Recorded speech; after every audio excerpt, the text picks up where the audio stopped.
When you look at a 20th century history book, you'll notice something strange in the margins. The wealthiest families on Earth barely appear at all, and when they do, the story gets very quiet. By 1815, one family had more money than entire nations and controlled credit across 5 European capitals, yet their name rarely made the front page of a single newspaper.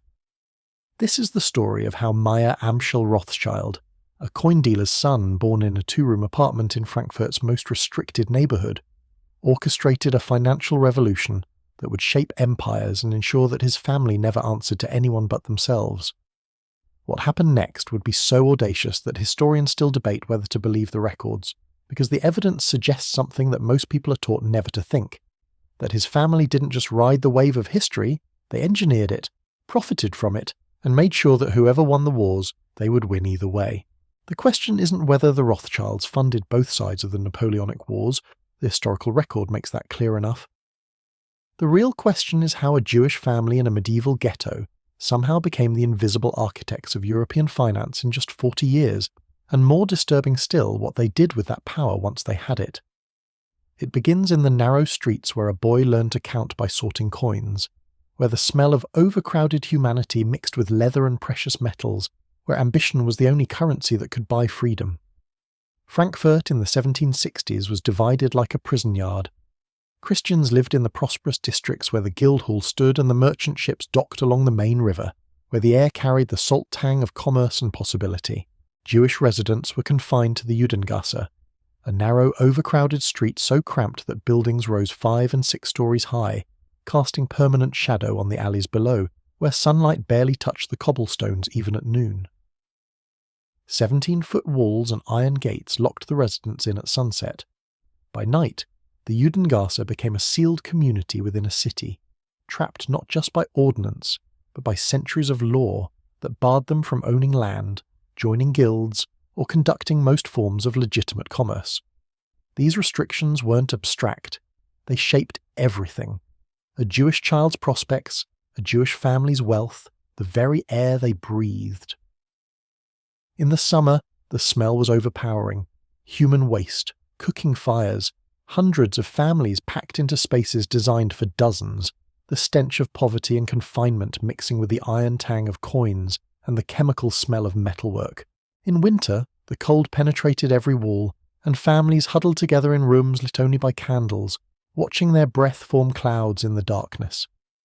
Inside these walls, however, a different economy had developed. Since Jews couldn't farm, couldn't own property, and couldn't practice most professions, they became moneylenders, jewelers, coin dealers, and traders in precious metals. Occupations nobody else wanted, but which, crucially, required intelligence, trust, and connections. On February 23, 1744, Mayer Amschel Rothschild was born in one of these narrow houses, in a room barely 12 feet square where his entire family would sleep, the son of Wolf Elchanan, a money changer who had already built a modest reputation for honest dealing. The boy Mayer spent his childhood surrounded by coins. His earliest memories were of sitting on a wooden stool in his father's shop, his small hands sorting coins into piles by date, origin, and quality while his father handled customers. The coins had stories, each one a fragment of a different world, bearing the image of rulers he would never see, minted in cities he could only imagine. A Spanish silver piece was heavier than a Portuguese coin, smoother, worth calculations his young mind had to learn through repetition and intuition. His father wouldn't let him handle the valuable pieces at first, only the common currency, but Mayer watched how Wolf Elchanan's fingers could assess a coin's authenticity through touch alone, how he could detect a forgery by the ring of metal when he flicked it. The boy inherited not a fortune but something more useful, knowledge of how wealth actually moved in Europe when official channels were closed to you, and the deep conviction that money was a language that everyone spoke regardless of the laws that tried to divide them. His father, Wolf Elchanan, passed when Mayer was a teenager, perhaps when Mayer was 16 or 17, thrusting him into apprenticeships and forcing him to learn business not from books, but from desperation. The family had to survive. His mother, Hannah Levy, was strong and unyielding, and she expected her younger son to become exactly what his father had been, reliable, cautious, sloshed. Instead, Mayer would become something far more ambitious, though he would learn his caution and reliability from her.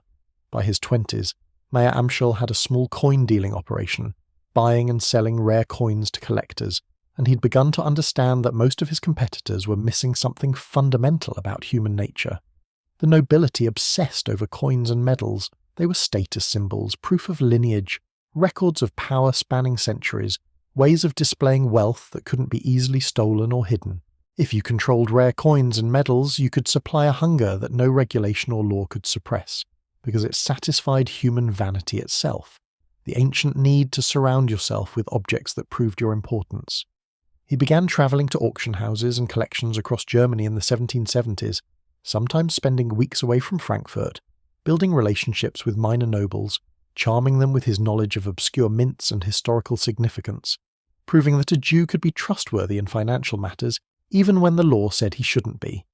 These weren't casual business transactions. Mayer was performing a crucial act of social engineering. He was making himself invaluable to men who had never been taught they needed a Jew, and he was doing it so well that they began calling him when they needed financial advice on matters beyond coins. Around 1770, Mayer married Gutella Schnapper, a woman whose own family had connections in the Frankfurt Jewish community, and whose dowry brought him not just capital, but legitimacy and access to broader networks. The transition from coin dealer to banker wasn't dramatic. It happened in increments, through favours and trust, through the slow realisation that this young man from the ghetto understood credit systems better than men who'd inherited their positions and never had to think carefully about money at all. By 1769, when he was 25 years old, he'd become court factor, a financial advisor to Wilhelm IX, the Landgrave of Hesse-Kassel, one of the richest and most powerful men in Germany, a principality that controlled territory and resources across Central Europe. This position strung up everything, opening doors that no Jewish businessman had previously been able to enter. A court factor wasn't just an accountant. He was a man who understood how to move money for powerful people, how to hide wealth from political rivals, how to invest fortunes where the eye couldn't follow and where official authorities couldn't trace the flow. Wilhelm was phenomenally wealthy and paranoid about his wealth. He'd made his money partly through renting out soldiers to other European powers, a practice that was technically mercenary, but extremely profitable, bringing in perhaps £400,000 sterling annually by some estimates. He needed someone he could trust absolutely, someone outside the Christian establishment who couldn't betray him to rivals, someone whose own survival depended on keeping his patron's secrets and building his patron's power. Mayer Amschel became that man, and in doing so, he learned the architecture of European money flow during a crucial moment in history when everything was beginning to shift. France was bankrupt. The Ancien regime was spending money it didn't have, propping up a court and a system that would collapse within decades. The British were extending credit across the globe as they built their empire, financing wars and colonial ventures through an expanding credit system that gave them advantage over continental powers. The German principalities were fragmented and desperate for capital, surrounded by larger powers and constantly calculating how to maintain independence through financial leverage. The American Revolution was creating new financial needs and new opportunities as colonies declared independence and needed to finance their new governments and militaries, and European powers jostled for position in the new world that was emerging. Beneath all of this, there was a current of money looking for a vessel that could carry it safely across borders where it shouldn't legally go. Money that needed to move through unconventional channels to avoid taxation, seizure, or official scrutiny. Mayer watched this current move through the detailed conversations he had with Wilhelm about international finance. He stew-passed it carefully, committing patterns to memory, learning which banks in which cities could be trusted, which officials could be bribed, which routes were safest.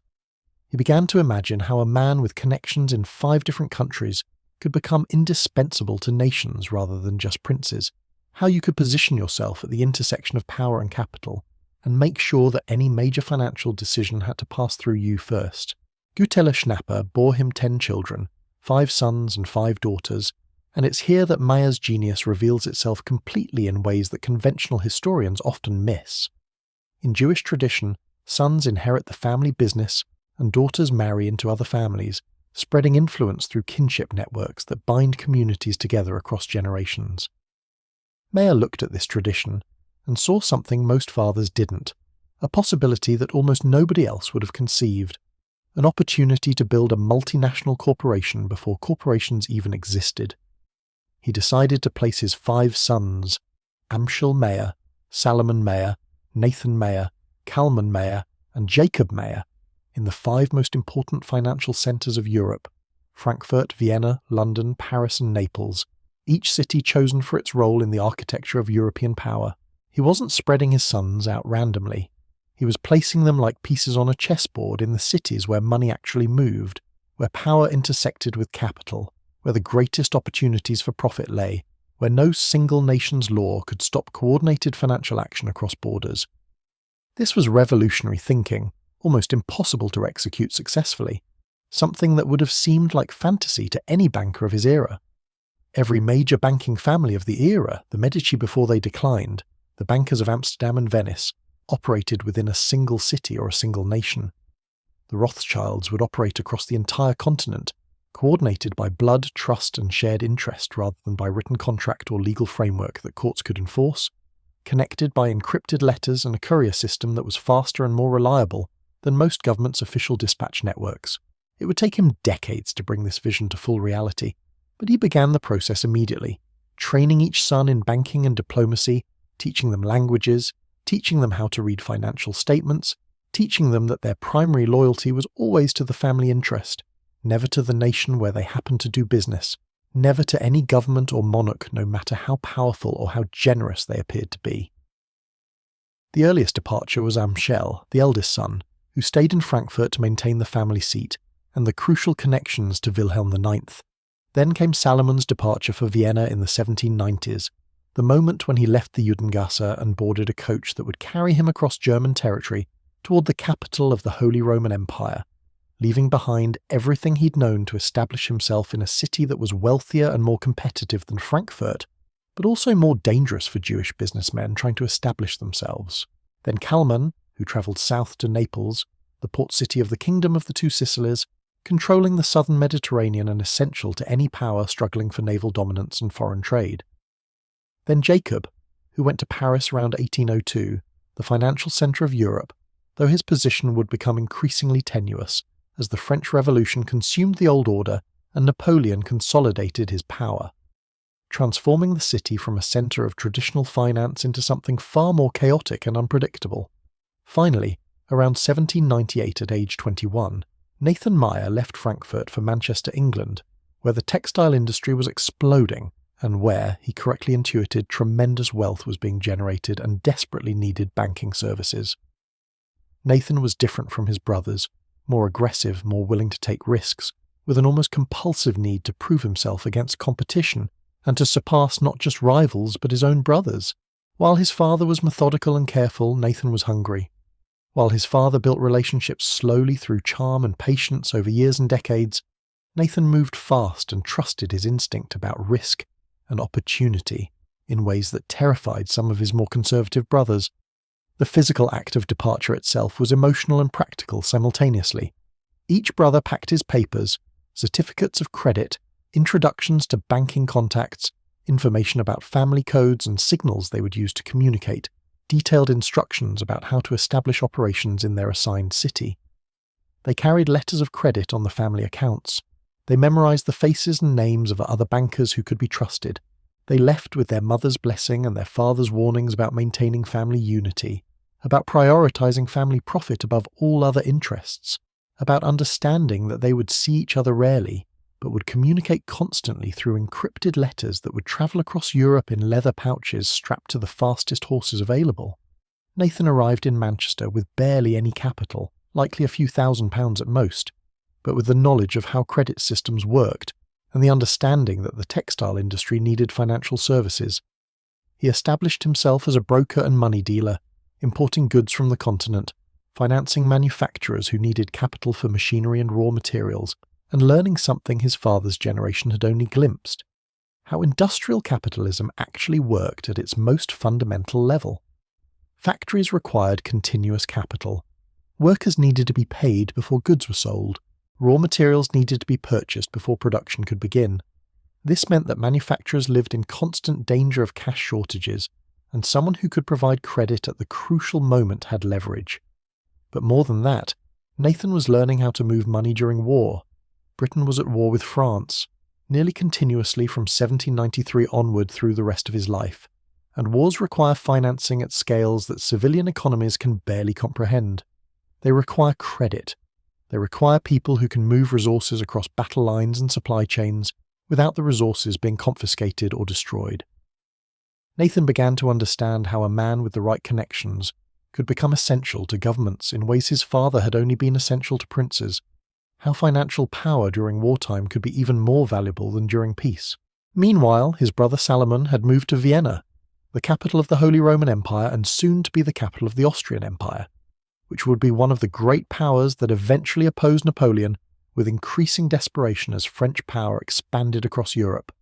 Salomon brought the same careful approach as his father, but adapted to a new city where establishing yourself as a Jewish banker was even more difficult than in Frankfurt, where the nobility were wealthier but also more suspicious of outsiders. Kalman went to Naples, the capital of the Kingdom of the Two Sicilies, controlling the southern Mediterranean and essential to any power struggling for naval dominance and access to trade routes that connected Europe to Africa and the Middle East. Jacob went to Paris, the financial centre of Europe before the revolution began to destabilise everything, though his position would become increasingly tenuous as the French Revolution consumed the old order of aristocracy and inherited wealth, making it dangerous for any banker closely associated with the old regime. Amschel stayed in Frankfurt, maintaining the family seat and the connections to Wilhelm IX, the Landgrave, whose wealth and connections remained essential to the family's operations even as the old Holy Roman Empire began to crumble. By 1800, 5 Rothschild sons were positioned in 5 cities, separated by weeks of travel, rarely seeing each other in person, but in contact with each other constantly through a courier system that became legendary among contemporaries for its speed and reliability, sharing information about market conditions, coordinating deals, testing the waters for financial operations that would have been impossible for individual bankers. They would send letters written in a code that used numbers and abbreviations to disguise the actual names of clients and the amounts of money involved, creating a written record that looked innocuous to anyone who intercepted it, but which conveyed precise information to any Rothschild brother who knew the system. The code had been developed by Mayer and refined by the brothers themselves, becoming more sophisticated as communications became more important to their operations. A letter might read, "Our friend 456 wishes to transfer 1,000 units to location 890, and only a Rothschild brother with the key would understand that this referred to a specific prince transferring a specific amount of currency to a specific city through a specific routing. They had something almost no other banking operation in Europe had: the ability to move money and information faster than governments themselves, faster than official diplomatic channels, faster than military dispatch systems. This wasn't espionage exactly, though it would sometimes appear to be, and though the line between banking intelligence and political espionage was often blurred beyond recognition. It was simply that a family network bound by blood and interest would communicate faster than official channels bound by bureaucracy and paranoia, would trust each other more than government officials trusted their colleagues, would act with unified purpose in ways that national governments often couldn't manage. When Nathan in London needed to know about political developments in Vienna, he could send an urgent message to Salomon and receive a response within 2 weeks, rather than waiting for official diplomatic reports that might take a month or more, and which would necessarily be filtered through political considerations. When Salomon needed capital for an operation in Vienna, he could draw on Amschel's reserves in Frankfurt without negotiating with banks or dealing with currency exchange issues, simply by understanding that the family would balance the accounts at the end of the month. The brothers began to accumulate information about government finances, about military plans, about political movements, about the location of treasure shipments, and the status of national treasuries. This information gave them extraordinary advantage in understanding where profit opportunities would emerge. What happened next would test the family's system and prove its value in ways that would eventually make them indispensable not just to individual princes but to entire nations trying to survive existential crises. The Napoleonic Wars began in 1793 and expanded progressively until they consumed nearly all of Europe, and historians have spent 2 centuries debating the exact role the Rothschilds played in financing them. But the core facts are clear and documented in records that have survived. Both sides borrowed heavily, and Rothschild banks provided essential credit to both Napoleon's enemies and the nations being occupied by France. This wasn't betrayal or even moral ambiguity. It was business, a calculation of profit and loss that didn't include considerations of which side was more just or which outcome would be better for the people of Europe. If you refused to lend to one side, you gained nothing and lost access to that side's markets and future operations. If you lent to both, you made profit regardless of the outcome, and more importantly, you became necessary to both. After a war ended, whichever side won would be desperate for credit to rebuild damaged infrastructure, create jobs, and restore civilian economies that had been disrupted by military operations. You would already be their banker, positioned to finance their reconstruction at whatever interest rate you chose. Whichever side lost would need credit to pay reparations and maintain stability enough to prevent internal collapse and revolution. They would desperately need your support too, desperately need someone who wouldn't pull capital at the moment of their greatest weakness. It was a perfect position. Head, you win. Tails, they lose money, but you still get paid. The Rothschilds understood this in their bones. The British government was desperate by 1810 and 1811. They were fighting Napoleon alone after France had defeated or neutralized most other European powers. Their treasury was depleted, and they needed to move gold and silver to their armies across the continent without it being intercepted or confiscated by French forces. The usual channels were too slow and too dangerous. Official government transport was obvious and vulnerable to attack.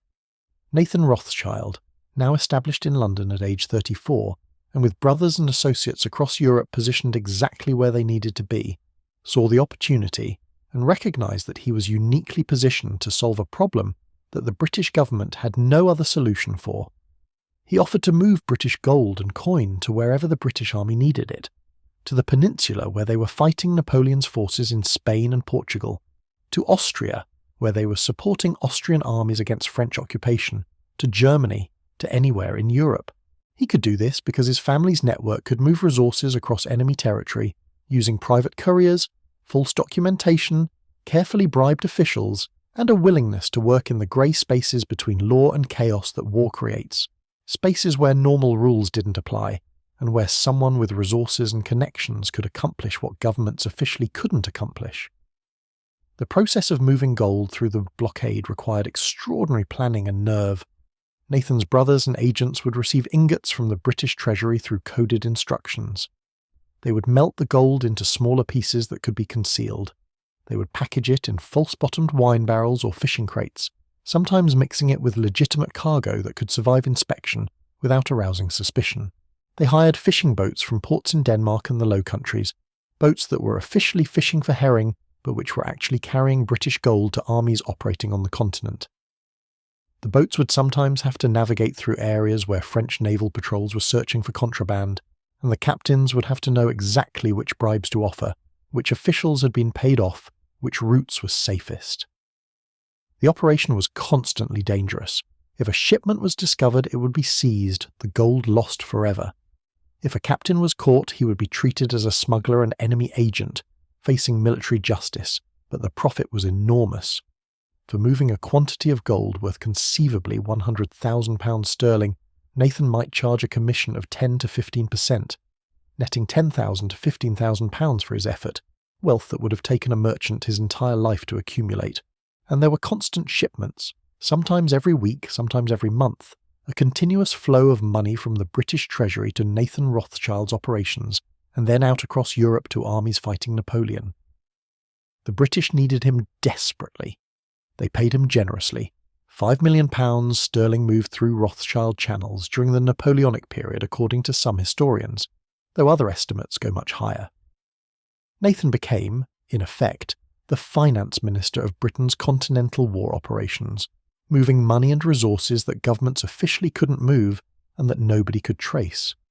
On the other side, the Rothschilds maintained relationships with Bavarian, Austrian and German banks and nobles who were financing operations against Napoleon, sometimes reluctantly, sometimes enthusiastically, depending on how the war was going and who seemed most likely to win.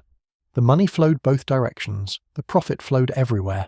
By 1814, when Napoleon abdicated the first time and was exiled to Elba, the Rothschilds had become the single most important private financial institution in Europe, controlling credit between nations, possessing information faster than governments, and commanding respect that went beyond their rank or official position. Meyer the Elder, still in Frankfurt, was now in his 70s and seeing his vision realized completely in ways that exceeded even his ambitions. His sons were established in positions of power and influence. His network was functioning flawlessly across 5 cities simultaneously. His family had moved from the medieval confines of the Judengasse to a position of genuine power, invisible to most people, but absolutely essential to how Europe actually functioned. The transformation had taken only 50 years, from 1764, when Meyer was just beginning, to the year 1814, when his sons were at the height of their influence during the restoration of the European order. But Meyer wouldn't live to see the full extent of what he'd built. He passed on September 19, 1812, at 68 years old, just 2 years before the final collapse of Napoleon, just years before his sons would make their greatest fortunes. His will was extraordinary in its demands and its vision for the future. He insisted that the business remain in family hands absolutely, that only his sons could be partners in the banking operations, that no outside capital could dilute family ownership, that the family stay concentrated in the 5 cities they'd already established and never attempt to move beyond them, and that the family always give priority to each other over outside considerations. The will was, in essence, a blueprint for dynastic control that would last centuries, instructions from beyond the grave about how to maintain family unity and family power even after the founder was gone. Each son understood that violating these instructions wouldn't just harm the family, it would betray Meyer's memory and his vision. But before his sons could fully consolidate his vision, before they could even complete their mourning, history threw them a test that would define their family for generations to come.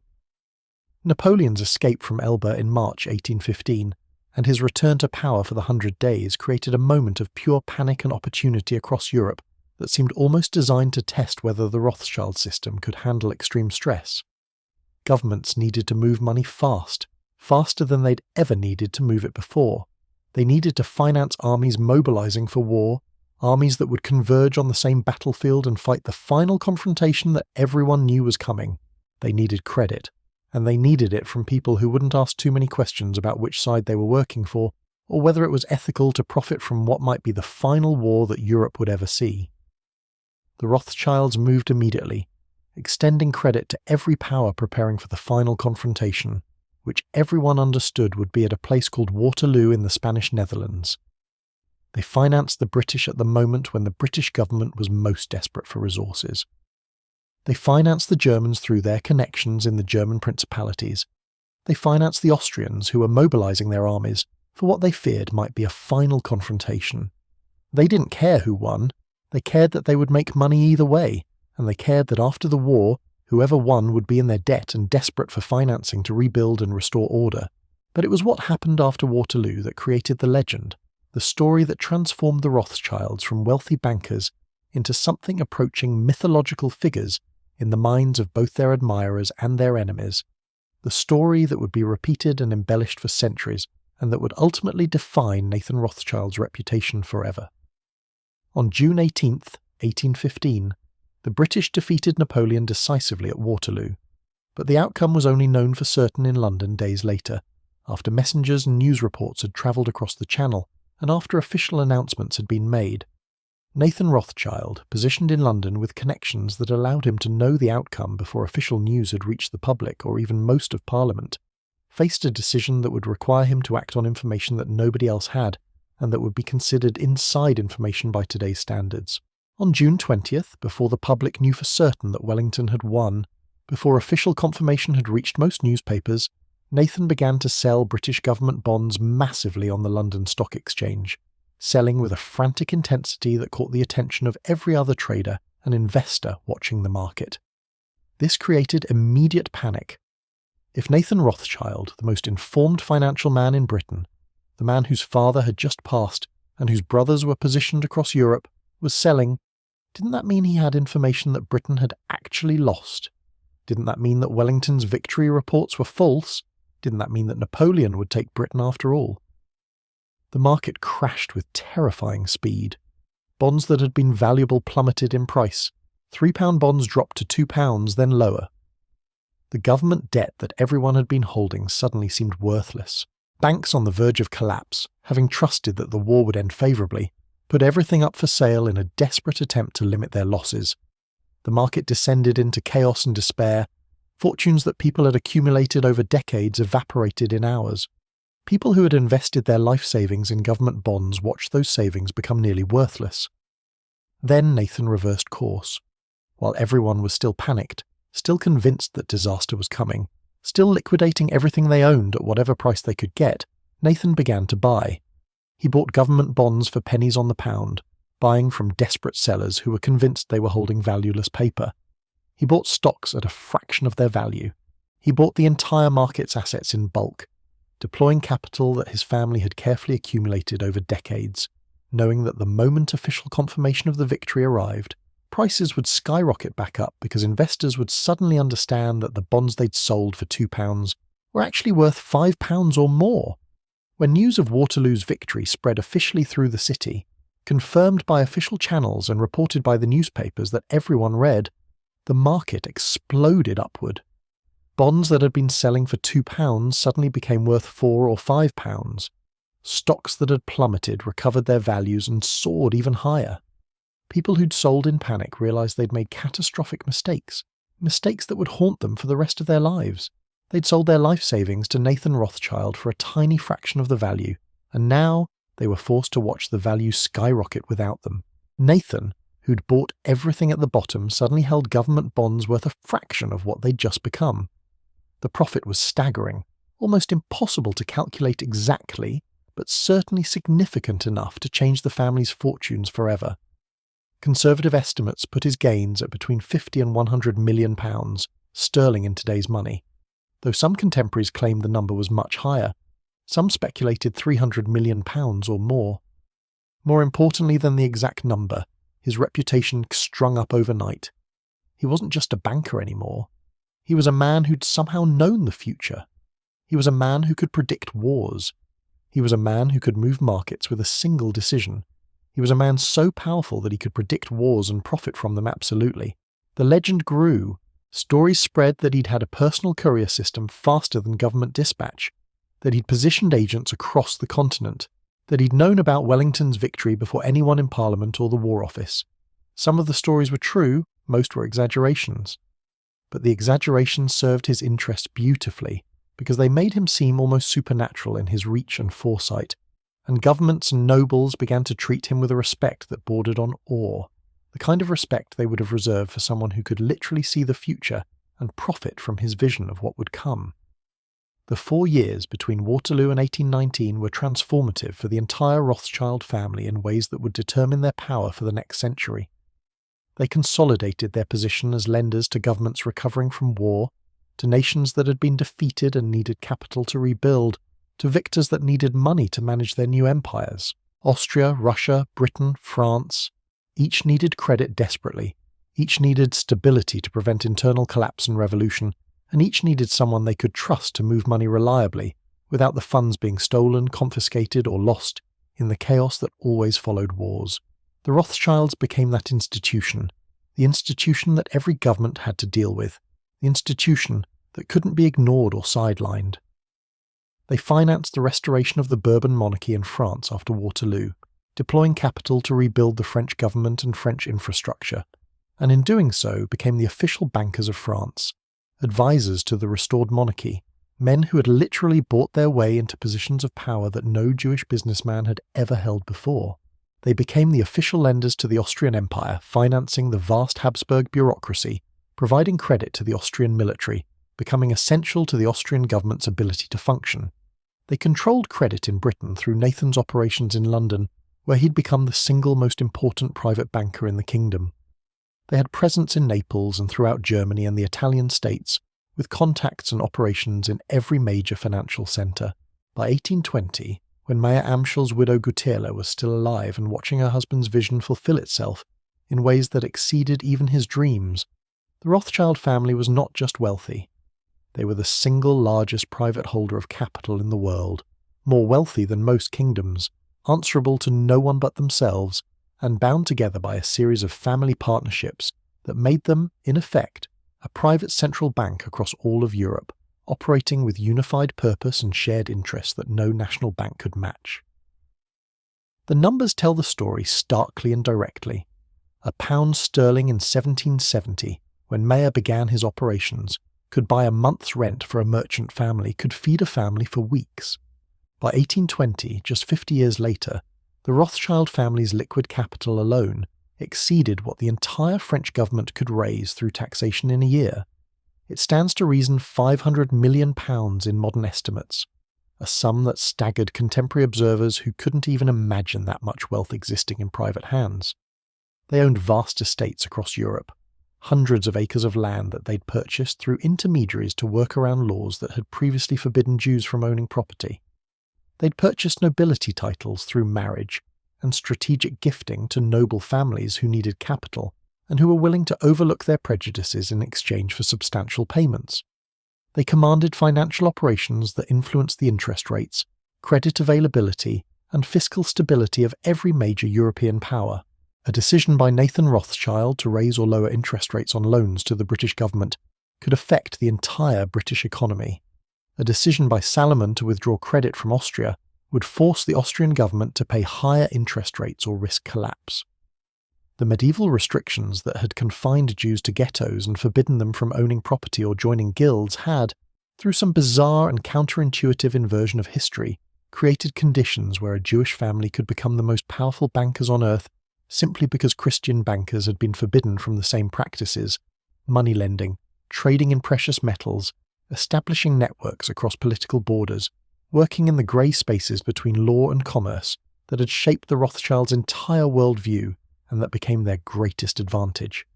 They understood moving money through forbidden channels because they'd grown up in a system where all channels were forbidden.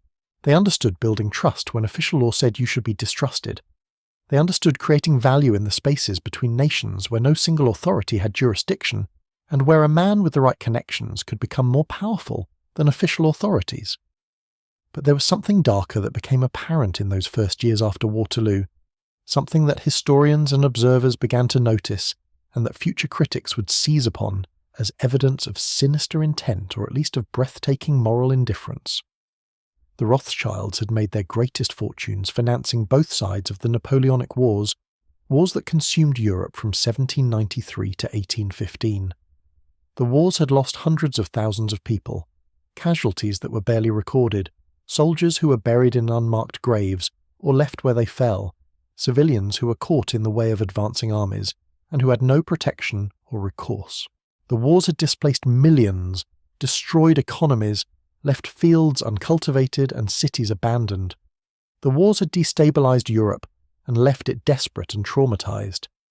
And the Rothschilds had not simply benefited from this suffering, they'd actively participated in ensuring that the wars continued by making sure both sides had access to the credit they needed to keep fighting, credit that allowed armies to be fielded and maintained, that allowed governments to pay soldiers and buy weapons. If the Rothschilds had refused credit to Napoleon's enemies, the wars might have ended earlier.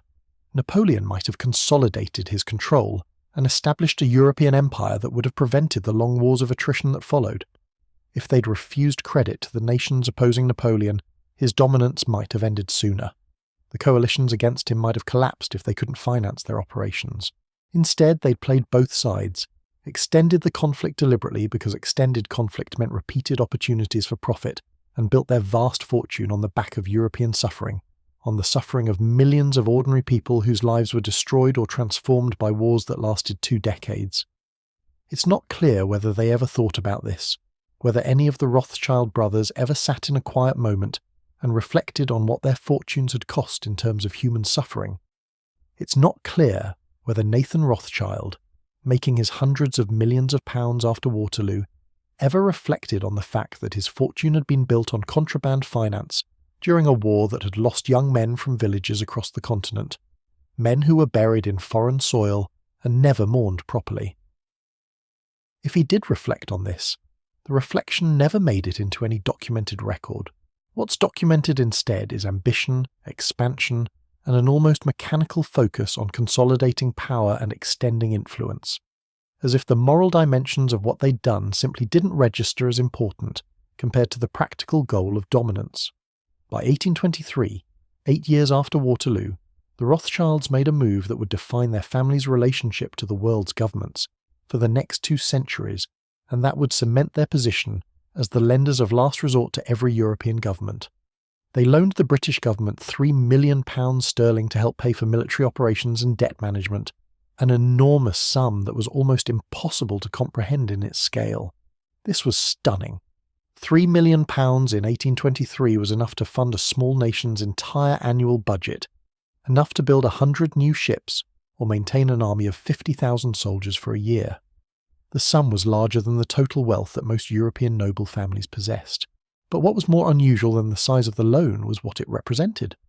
The Rothschilds had officially transitioned from being bankers to governments, to being the lenders that governments consulted when they were in desperate financial situations, the lenders of absolute last resort who could provide capital that no other source could provide. From this point forward, no major European government would undertake a significant financial operation without the Rothschilds' involvement.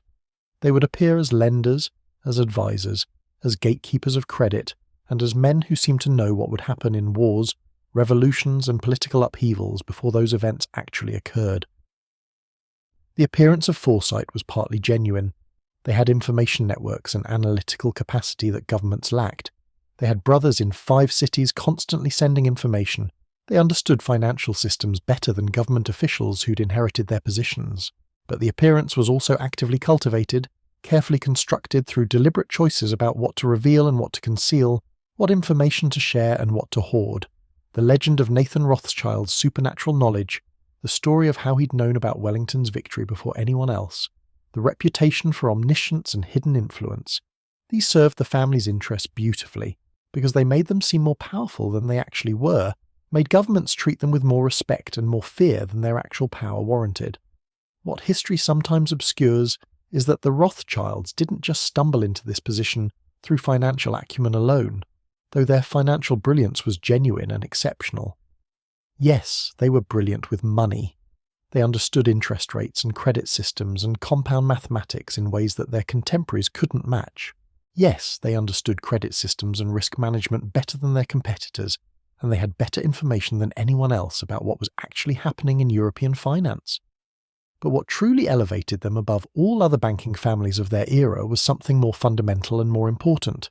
They understood that in the post-revolutionary world, traditional authority was fragmenting, and financial power could replace it, could become even more important than traditional authority had ever been. A king had authority because he'd inherited it from his father, because he'd been born into a position of power and legitimacy. A nobleman had power because of land and lineage, because his family had owned the same estates for centuries, and society recognized that ownership as legitimate. But a banker with capital and an information network had something better and more valuable: leverage. He could make or break governments. He could decide which nations could fight wars and which couldn't, which governments could survive financial crises and which would collapse. He could determine whether a revolution succeeded or failed simply by choosing whether to extend credit.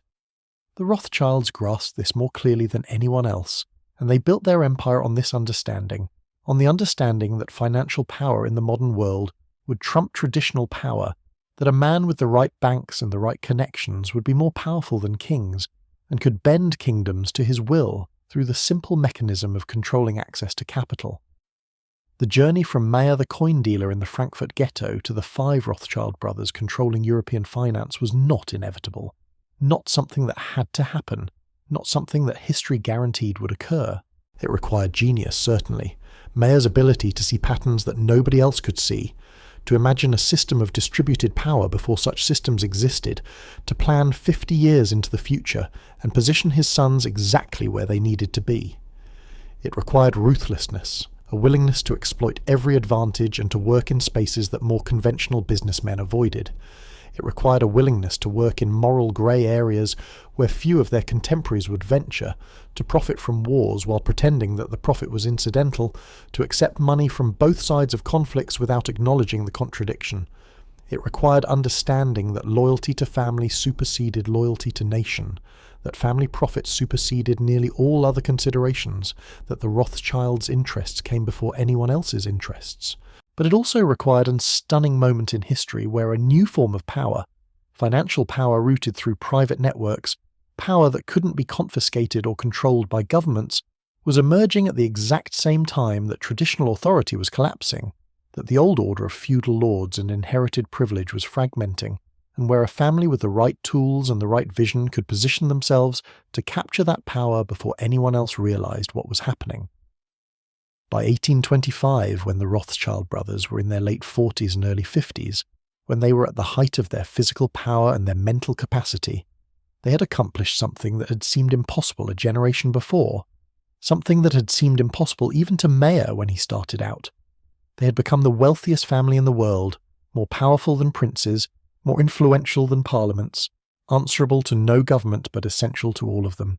The medieval ghetto that had confined Mayer Amschel's father now seemed impossibly distant, a relic of a world that had given way completely to a new order where money and information mattered more than bloodlines and geography. The family that had been locked behind iron gates at sunset, confined to a narrow street where sunlight barely penetrated, now held the keys to every major capital in Europe. They had leverage over Austria, over Britain, over France. They could determine interest rates and credit availability. They could make wars possible or make peace necessary by controlling access to capital. They had no intention of ever giving those keys back, no intention of relinquishing the power they'd accumulated, no intention of allowing any government to rise above their influence or to operate independently of their control.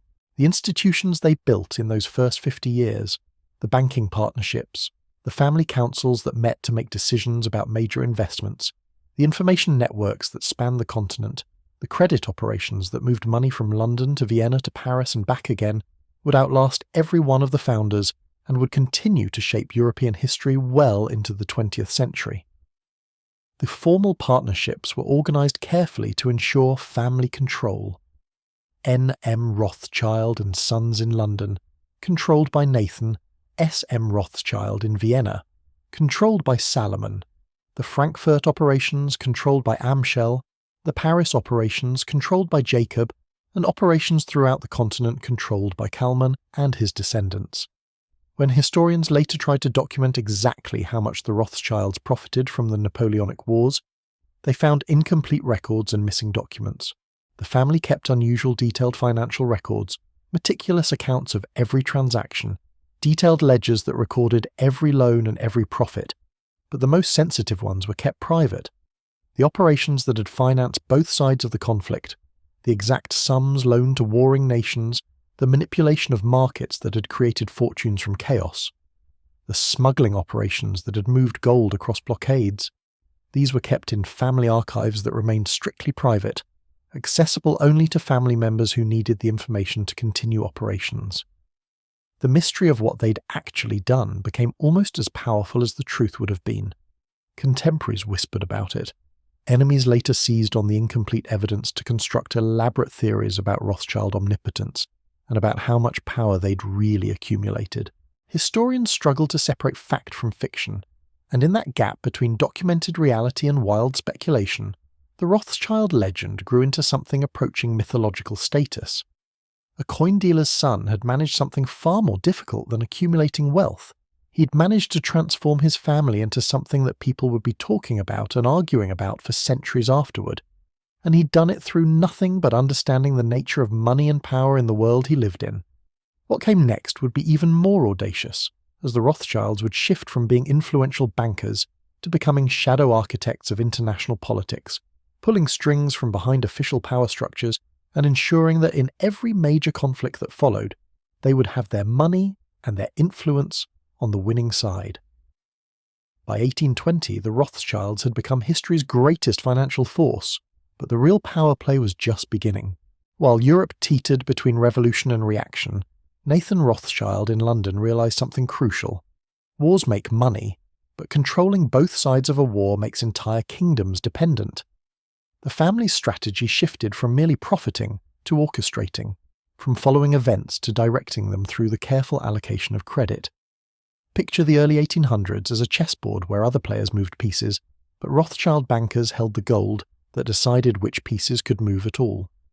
Between 1820 and 1900, they would finance nearly every major conflict across Europe and beyond, creating a network of debt so intricate that monarchs and generals became puppets whether they realized it or not. The story of how they did it reveals something disturbing about power itself. Money doesn't just follow history, it writes it. But here's the thing that most historians miss. The Rothschilds weren't alone in this game, and their methods strung up after each victory, each alliance, each brushing encounter with exposure. The real wealth accumulated not from any single war, but from the pattern, the repetition, the way they learned to play the same game in Italy, Germany, Russia, and America simultaneously. By establishing themselves as the indispensable financial middlemen, they made certain that regardless of which alliances shifted or which monarchs fell, the Rothschild network would remain standing. Their 5 houses, established in London, Paris, Frankfurt, Vienna, and Naples between 1806 and 1820, created what Nathan's grandson would later describe as a nervous system for European commerce, a system where information flowed faster than any government could track it. These 5 offices operated not as separate entities competing with each other, but as a unified organism, each part responding to signals from the others with remarkable precision. They were connected by more than mere wire and ink. They were linked by blood, by marriage, by shared ambition, and by a financial architecture that made separation impossible. The 5 branches operated as one because they were bound together through the family's deliberate marriage strategy, with cousins marrying cousins to preserve wealth, concentration, and ensure that decisions made in Vienna would harmonize perfectly with decisions made in London. This was no accident of family life, but rather calculated strategy, as detailed in family correspondence and marriage contracts that explicitly stipulated how merged assets would be managed and how profits would flow. In 1869, something spectacular happened that would cement Rothschild dominance for decades to come. The Suez Canal opened, and it was, in every meaningful sense, a Rothschild project, though the public credits belonged to Ferdinand de Lesseps and the Khedive of Egypt. The British government under Prime Minister Benjamin Disraeli faced a crisis with stakes almost incomprehensible to modern understanding. Egypt's ruler, Khedive Ismail, was bankrupt and desperate to sell his shares in the canal to whoever could pay fastest. Picture the situation clearly. The canal represented something unprecedented. A shortcut to India, to wealth, to global supremacy.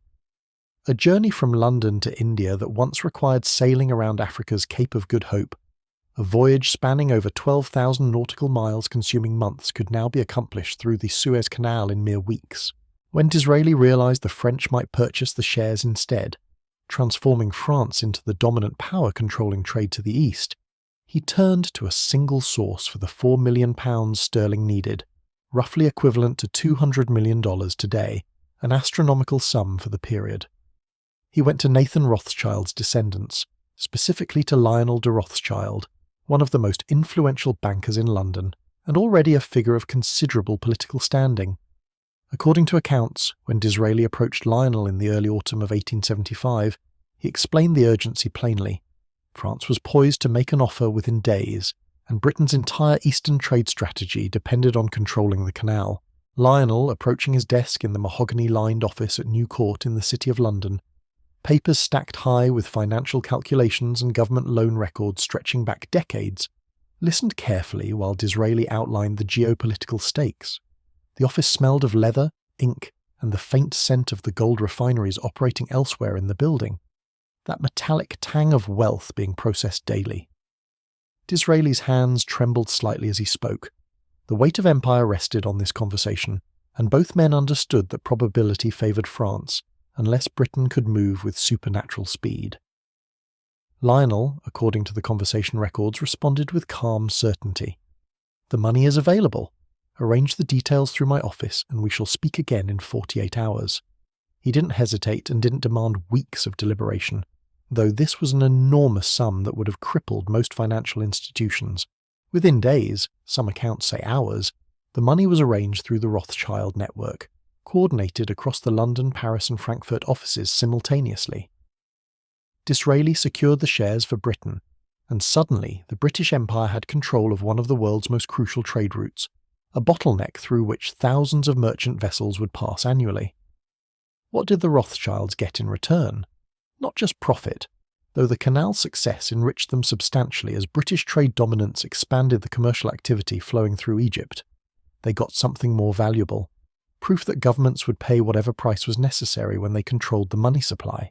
They became indispensable. When a prime minister needed to move with speed because a geopolitical window was closing, he came to them.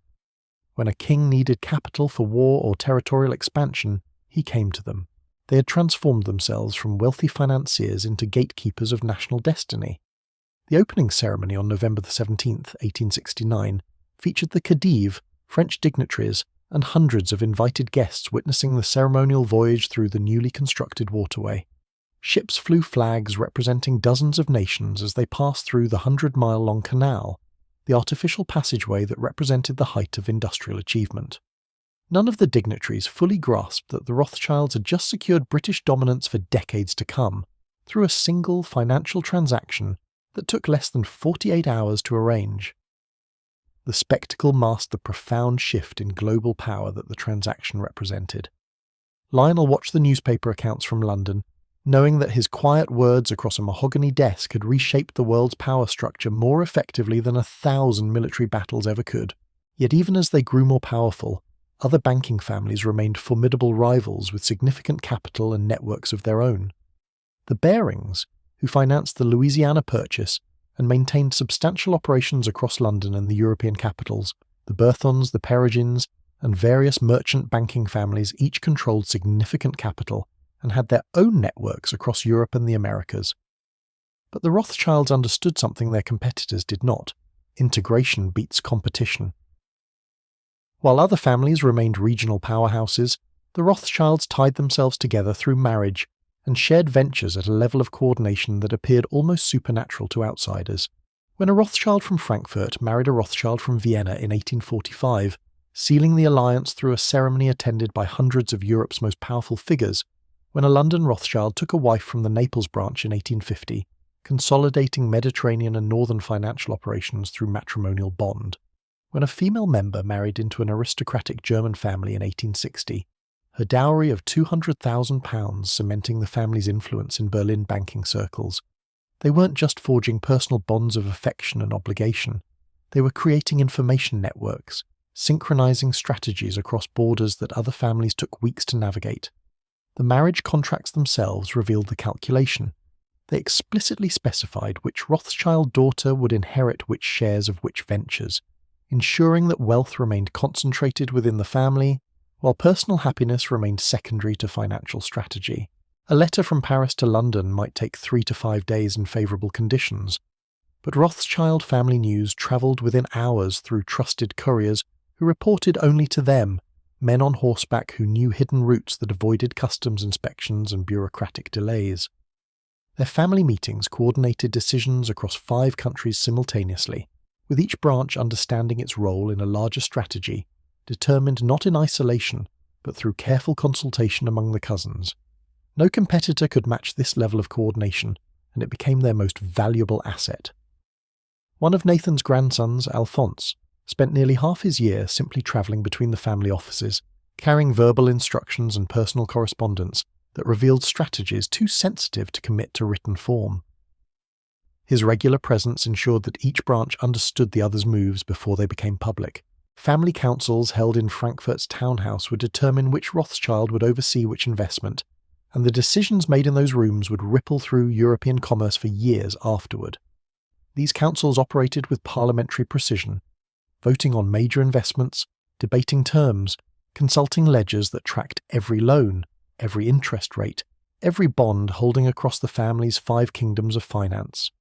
The Franco-Prussian War of 1870 to 1871 demonstrated this coordination perfectly, though the details remain murky, buried under layers of diplomatic discretion and destroyed records. France went to war with Prussia, largely over territorial disputes, Alsace-Lorraine resentment, and the rising power of Otto von Bismarck's unified Germany. The war lasted less than a year, but left France devastated, its territory partially occupied, and its government humiliated. The French government needed an enormous indemnity payment to Germany, 5 billion francs, which adjusted for inflation represents something close to $150 billion in modern terms. This was an unprecedented sum, and France faced occupation until it could pay. Where would this money come from? Bankers. French bankers, yes, but also international bankers who could coordinate such a massive loan across multiple nations. The Rothschilds, with offices in Paris, Frankfurt, Vienna, London and Naples, could coordinate what no purely national bank could accomplish. They structured a syndicate, pulled capital from across Europe and even from London bankers, and essentially financed France's recovery from the war they had also been lending to during the conflict. Some records suggest they funded Prussian military operations simultaneously, though proving this becomes difficult when diplomats have every incentive to deny such arrangements. The money moved through channels obscured by intermediaries, Prussian banks that fronted for Frankfurt Rothschilds, French provincial banks that represented Paris operations, Swiss intermediaries who handled transfers that left no obvious trail. Alphonse de Rothschild, managing the Paris house, and now serving in government advisory roles, once remarked in a letter to his cousin in London that the beauty of the banking system was that money recognised no borders, only interest rates. He noted with satisfaction that the Paris office had managed to raise 750 million francs within 3 months of the war's conclusion, a feat that required coordination across nearly every major banking house in Europe. In letters to family members, Alphonse boasted that coordinating the financing from the victorious Prussian side, while simultaneously organising French reconstruction loans, generated returns of nearly 18% annually for the Paris house during those 3 years. The pattern matters more than the proof. Whoever won, the Rothschilds earned interest on both sides. They had constructed a system where profit required no preference for outcome. One Prussian general, writing in his private journal in 1871, noted with frustration that Rothschild couriers seemed to have better intelligence about French troop movements than his own commanders, suggesting that the banking family maintained informants throughout both armies. Before the Franco-Prussian conflict, the Crimean War of 1853 to 1856 illustrated how this dual funding strategy actually functioned on the ground. Britain and France allied against Russia in a distant, cold, brutal conflict that made little sense to the populations fighting it, yet continued year after year, consuming resources and draining treasuries. The war was financially complex, requiring massive capital outlays for military operations separated by vast distances.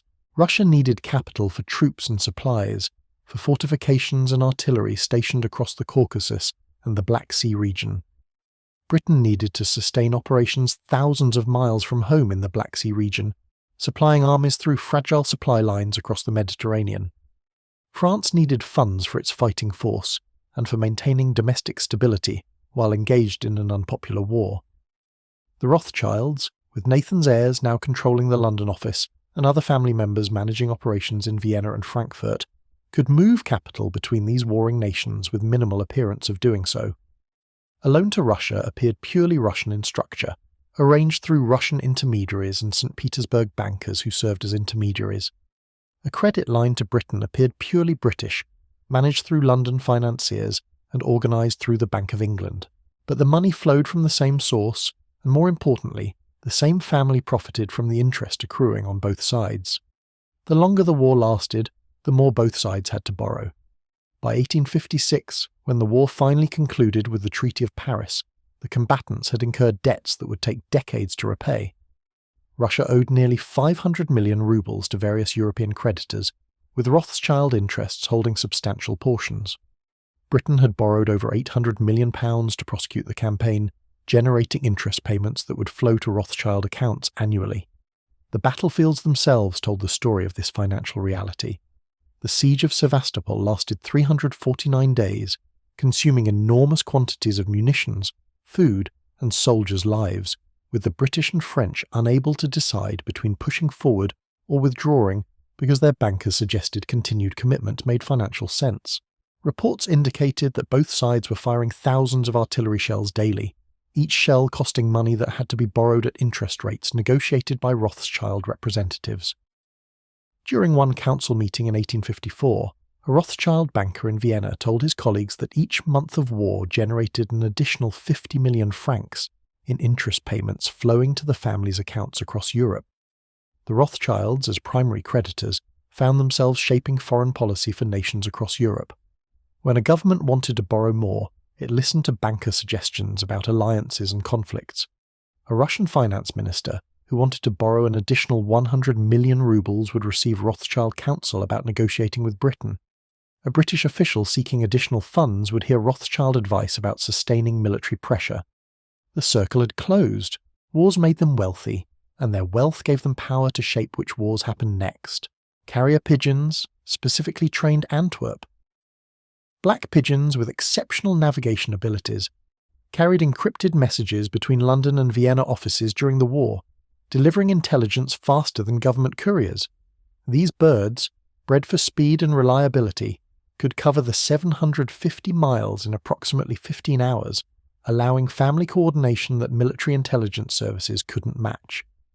The American Civil War, waging from 1861 to 1865, revealed the true reach of Rothschild financial networks across the Atlantic.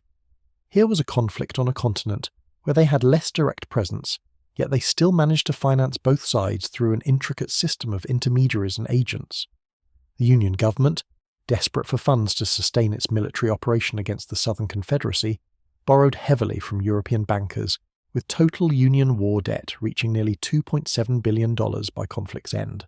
The Rothschilds, through various agents and front companies, purchased Union bonds and provided credit lines that kept Northern armies supplied. But this is where the story becomes complicated and controversial.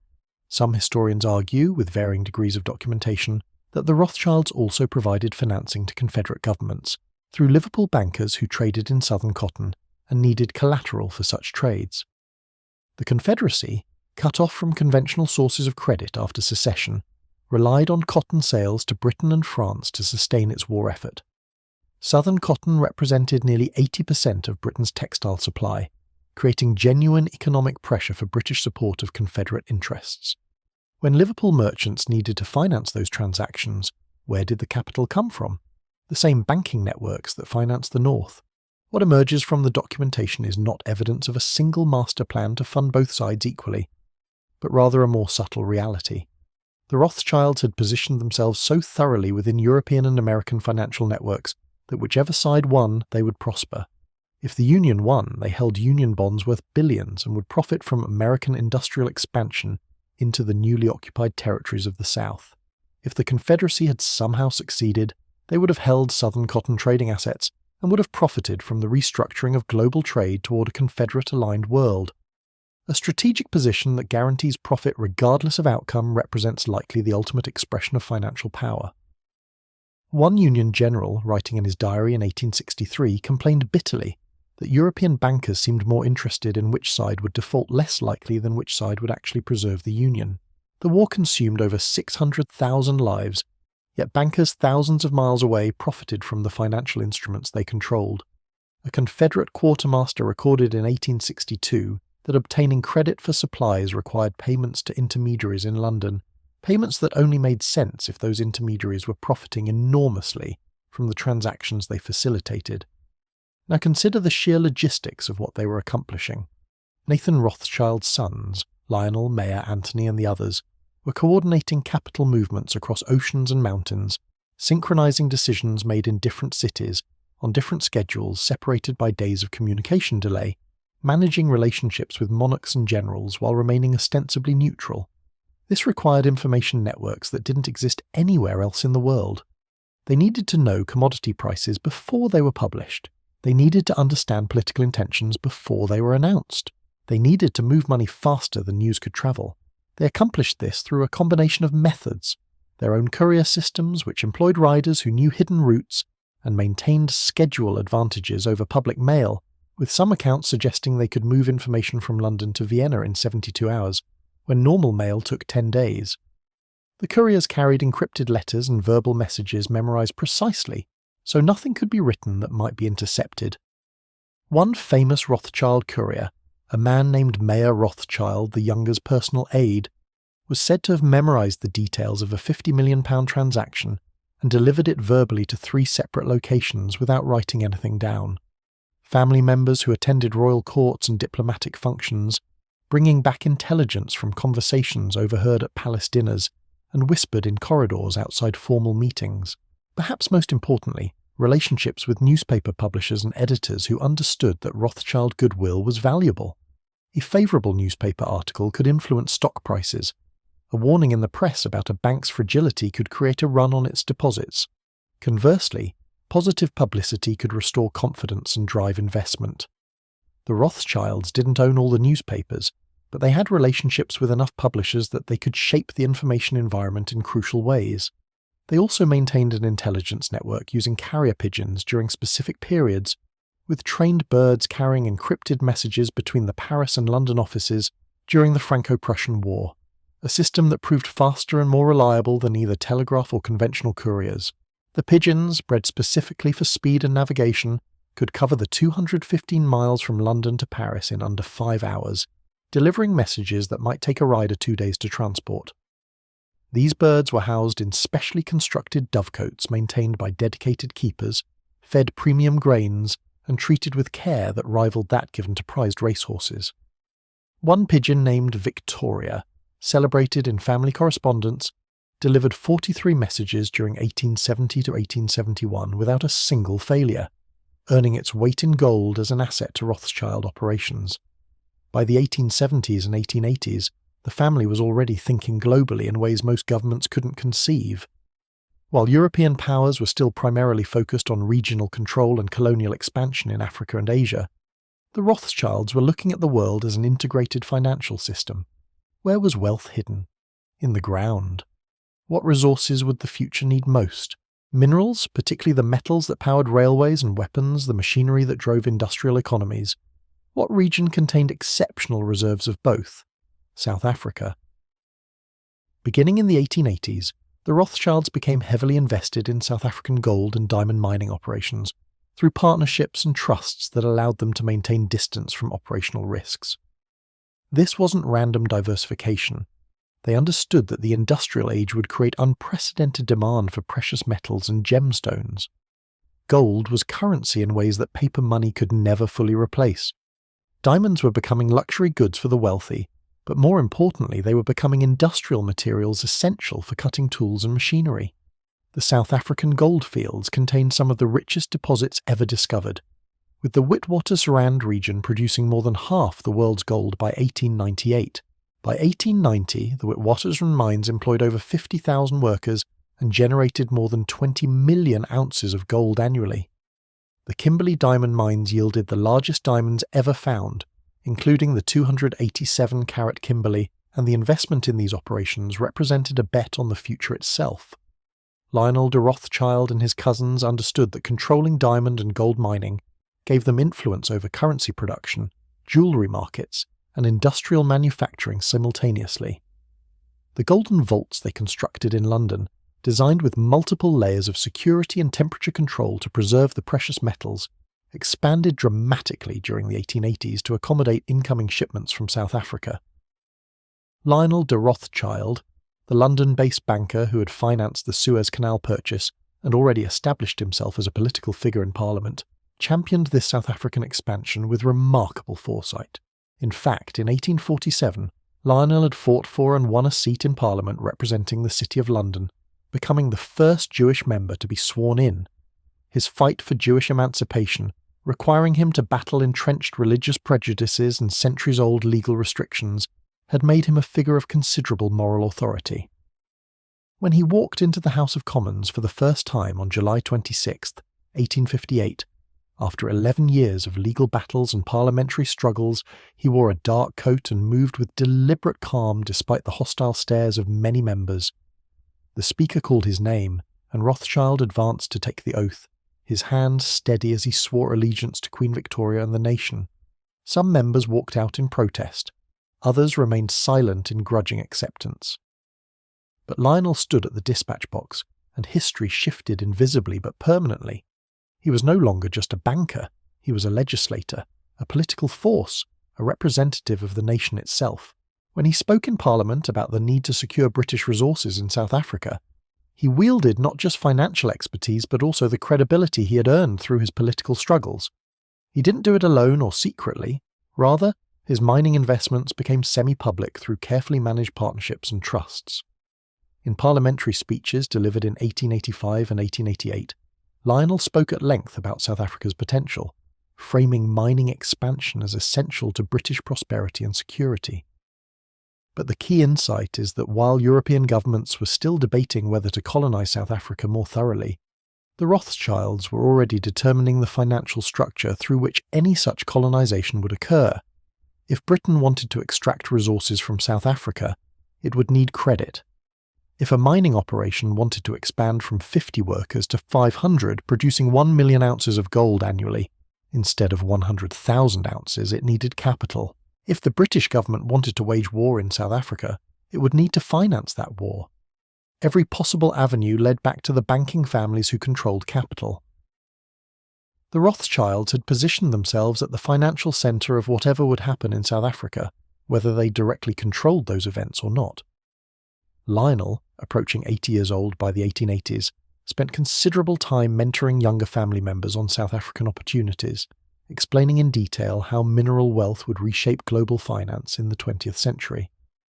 In one documented meeting in 1888, Lionel sketched out projections suggesting that South African gold would represent at least 30% of global gold supply by 1920, allowing whoever controlled those mines to influence international monetary policy fundamentally. This positioning proved prescient when the Boer War erupted in 1899, just as the 19th century was ending. British and Dutch settlers, the Boers, clashed over control of South African territory, and Britain, under imperialist pressure and gold fever, committed itself to military victory. What followed was a brutal conflict lasting nearly 3 years, and consuming resources on a scale the British public barely comprehended. The war required financing on a massive scale. Troops, supplies, logistics across oceans, maintaining a military apparatus supporting nearly 450,000 soldiers at its peak across difficult terrain. The supply lines extended over 6,000 miles from London to the South African interior. Each soldier required food, ammunition, clothing, shelter, approximately 6 pounds of supplies daily per soldier. Thousands of horses passed from disease and exhaustion. Britain turned to its bankers, and the Rothschilds, already heavily invested in South African mining, and already creditors to the British Crown on numerous other matters, became essential to sustaining the British war effort. The British government borrowed over £230 million to prosecute the war, a staggering sum that required coordination among multiple banking houses. Some controversy surrounded the Boer War, particularly regarding the harsh methods used against civilian populations and the conditions in British concentration camps established during the conflict. But what matters for this narrative is the financial structure. The war created enormous profits for those who controlled capital and could coordinate its flow. The Rothschilds profited not because they had orchestrated the war, though their investments certainly incentivized British military action to secure gold supplies, but because they had positioned themselves so thoroughly within the global financial system that they profited from the system's operation regardless of specific outcomes. Between 1899 and 1902, Rothschild interest income from South African financing operations increased by over 400%, while simultaneously their investments in South African mining operations generated returns exceeding 25% annually. Yet this period wasn't without internal family tensions and complications. The Rothschilds, despite their wealth, were not immune to personal conflict, generational changes, and the simple reality that managing vast empires across multiple countries meant decisions made in one branch could create consequences in another. When a Rothschild in Vienna made a risky investment in failing Austrian textile mills, it could affect the reputation of the entire family. When a Rothschild in Naples faced a political upheaval or threats from nationalist movements, it required coordination from London or Frankfurt to manage the fallout. The family structure that was their greatest strength, integration through marriage and blood, also meant that mistakes echoed through the entire network. In 1872, a young Rothschild banker in Vienna named Salomon made unauthorized commitments to Austro-Hungarian railroad financing worth nearly 30 million guldens, alarming the London and Frankfurt offices until senior family members agreed to absorb the risk. They solved this through increasingly formalized governance structures. Family meetings became more regular, scheduled quarterly rather than as needed. Shared investment decisions became more deliberate, requiring approval from multiple branches before massive capital commitments. Information protocols became more standardized, with written codes used for sensitive correspondence. By the 1880s, the 5 main Rothschild banks, in London, Paris, Frankfurt, Vienna and Naples, operated with a level of coordination that resembled a modern multinational corporation far more than it resembled a typical banking partnership of that era. Some scholars have noted that the Rothschild network's efficiency in coordinating operations across borders exceeded that of most governments themselves, a reality that went unremarked upon in public discourse, but understood clearly in financial circles. The family established a formal council structure in 1875, with representatives from each branch attending quarterly meetings held alternately in Paris and London, where major strategic decisions were voted upon and recorded in leather-bound ledgers that filled entire library shelves over decades. The railroads of Europe tell another part of this story, one of genuine transformation and strategic advantage. During the 19th century, railroad construction represented conceivably the most ambitious infrastructure project humanity had yet attempted. Thousands of miles of track had to be laid across mountains and rivers. Millions of tons of materials had to be produced and moved. Tens of thousands of workers had to be coordinated across difficult terrain. The capital required was staggering, and it came almost entirely from investment banks. The Rothschilds, with their unparalleled access to capital and their established networks across European governments, became railroad investors and financiers on a scale unmatched by competitors. By 1890, they had financed railroads spanning over 10,000 miles across Europe, from Paris to Vienna, from Berlin to Naples. They didn't build the railroads themselves. Instead, they financed the companies that did, which meant they profited from the railroad boom while maintaining distance from operational risks. A railroad that lost money on operations could still enrich the banking family that had financed its construction. The Vienna to Prague line, financed through Frankfurt Rothschilds in 1860, cost £9 million to construct, but generated interest payments exceeding £400,000 annually for 3 decades. More importantly, railroads created strategic advantages for whichever countries controlled them. A nation with an efficient railroad network could move troops faster, supply armies more effectively, and dominate trade more thoroughly. The Rothschilds, by financing railroad development across Europe, were essentially determining which nations would have military and economic advantages. They weren't declaring war, they were creating the conditions in which some nations could wage war more effectively than others. The railroads they financed also allowed for faster movement of commercial goods, which expanded markets, which created more opportunities for financial services, which enriched the Rothschilds further. From 1860 to 1890, railroad financing generated nearly 40% of total Rothschild income across all branches, and stunning concentration of wealth flowing from a single industrial sector. This brings us to a crucial and uncomfortable truth about power in the 19th century. The wealthiest people in the world weren't accountable to anyone.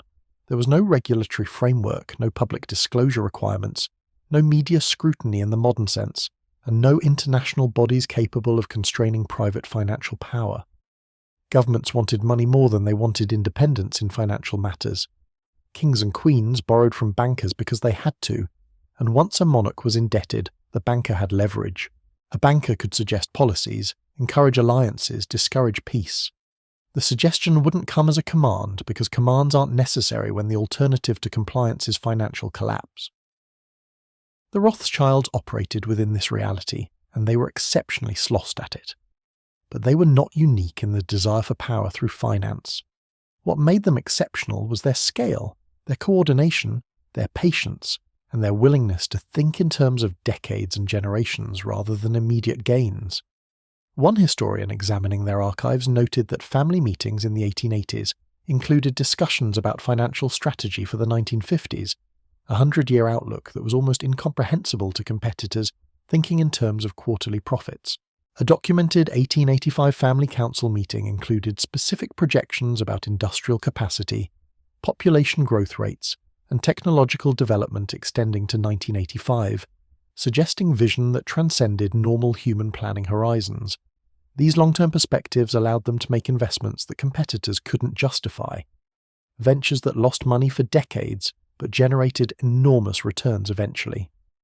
The family married strategically across generations, not just within Rothschild branches, but occasionally into nobility, a practice that created networks of blood obligation and shared interest. These marriages served multiple purposes.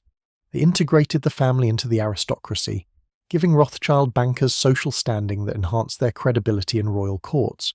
They created family ties to royal courts and diplomatic functions, providing intelligence and access to decision-makers, and they ensured that the interests of the Rothschilds and the interests of European nobility became increasingly intertwined. When a Rothschild married into an aristocratic family in 1860, their descendants had claims to noble status. When a female member of the family married into a German count's family in 1870, her children inherited titles while maintaining Rothschild financial influence. When a cousin married an Italian nobleman in 1875, it expanded their influence into Mediterranean financial networks. The marriage contracts explicitly detailed dowries, transferred wealth, and linked financial interests. A Frankfurt Rothschild marrying a Vienna nobleman in 1865 brought a dowry of £300,000, cementing financial cooperation between the two cities. Over time, this strategy created a subtle merger between old money, the accumulated wealth of centuries of aristocracy, and new money, the financial power created through banking and trade. The result was a ruling class that transcended simple categorization. Was Rothschild power based on hereditary nobility or on banking? By the late 19th century, the question became meaningless because the two had merged. The boundaries between financial power and political power had dissolved completely.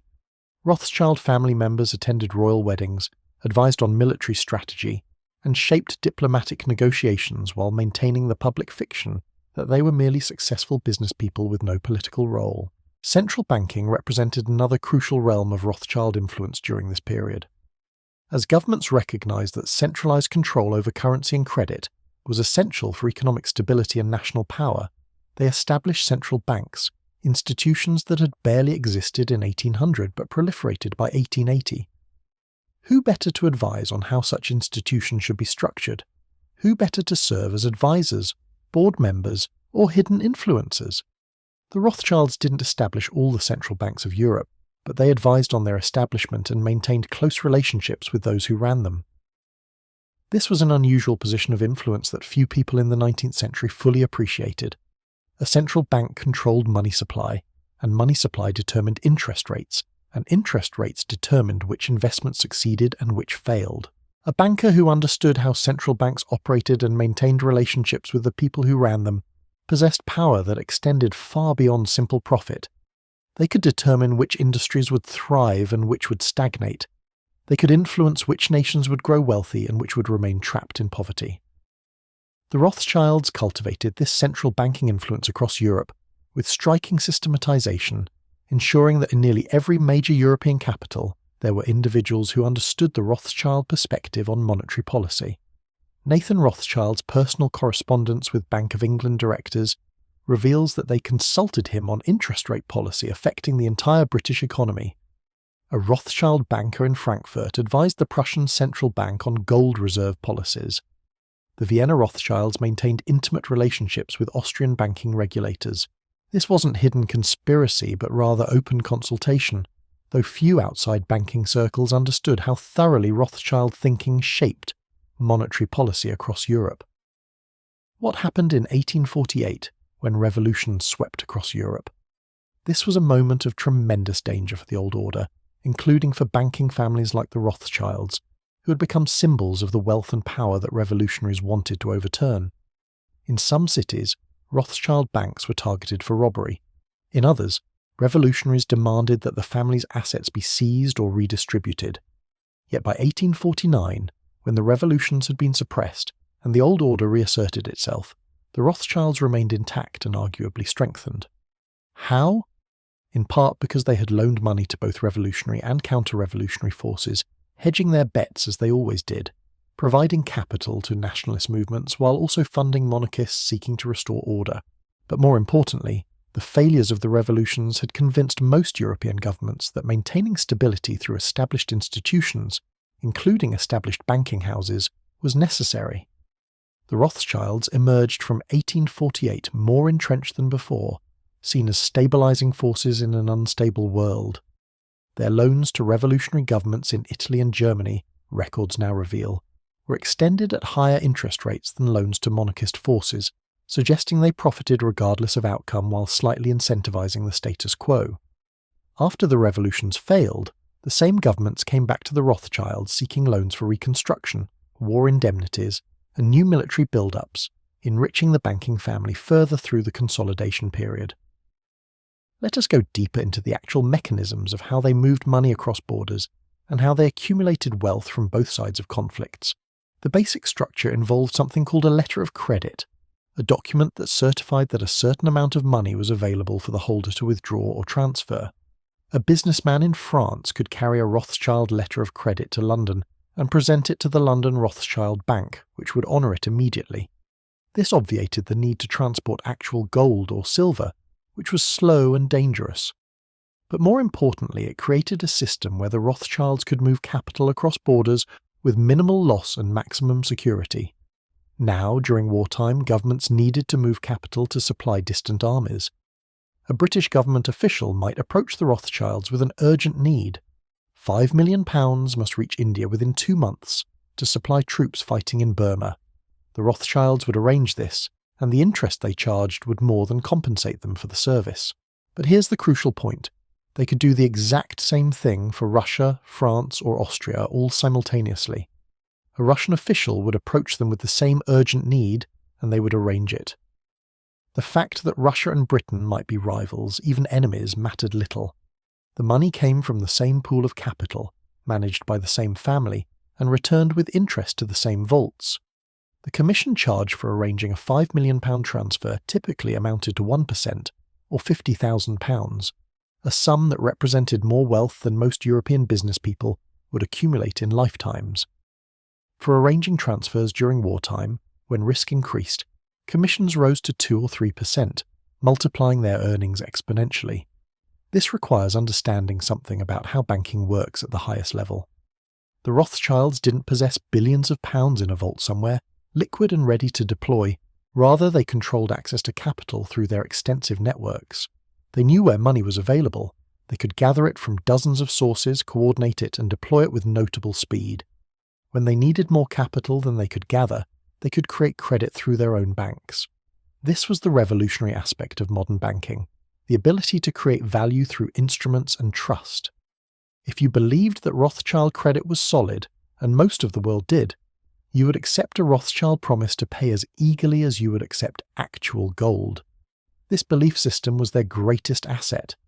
As long as people trusted Rothschild creditworthiness, the family could control money that it didn't technically own. They were managing billions of pounds, but many of those pounds belonged to investors, depositors, and clients who trusted them absolutely.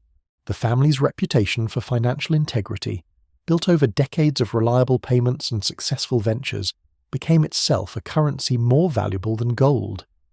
In 1875, during the Suez Canal transaction, Lionel moved £4 million with such speed that it appeared he must have possessed liquid reserves of that magnitude. In reality, he borrowed portions of it from other sources, borrowed some from the Bank of England, used Rothschild deposits, and coordinated the entire transaction through letters of credit and bookkeeping entries.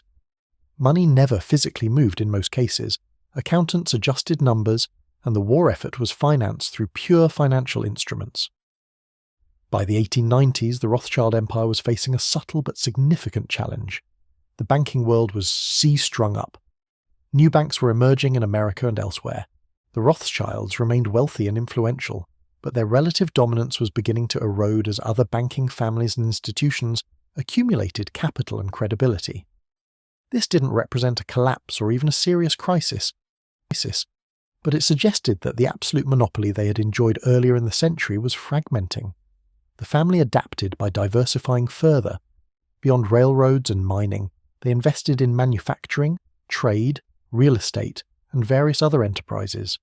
They also began integrating into government structures more thoroughly, moving beyond the advisory role that Nathan's generation had played. By the 1890s, Rothschilds held explicit government positions in various nations. They were known commodities in courts and parliaments. They were appointed to prestigious bodies and commissions. The family had achieved something impressive.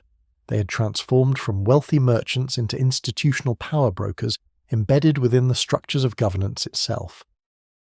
A Rothschild sat on the British War Office's advisory board. Another held a position on the French Financial Commission. Others served as unofficial ambassadors and trade advisors. These positions carried limited formal power, but provided exceptional access and influence.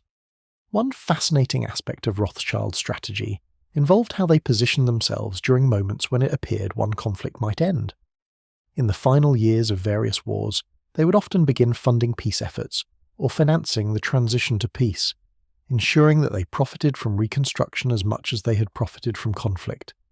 After the Franco-Prussian War, after the Crimean War, after various colonial conflicts, the Rothschilds were among the forces providing capital for reconstruction.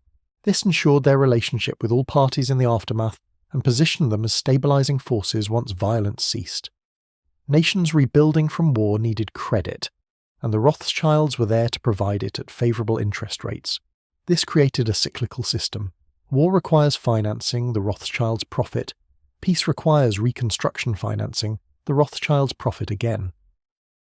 The family became indispensable to both war and peace, which meant they could never truly become irrelevant. During the Franco-Prussian War's conclusion negotiations in 1871, Alphonse de Rothschild met with both French and German financial representatives, proposing terms for the reconstruction financing that would benefit both nations. His proposal was accepted, and the Paris office financed France's recovery, while simultaneously profiting from German reparation payments flowing through Rothschild intermediaries. Now let's talk about something rarely discussed in polite history: the environmental and human consequences of the Rothschild-financed economic expansion.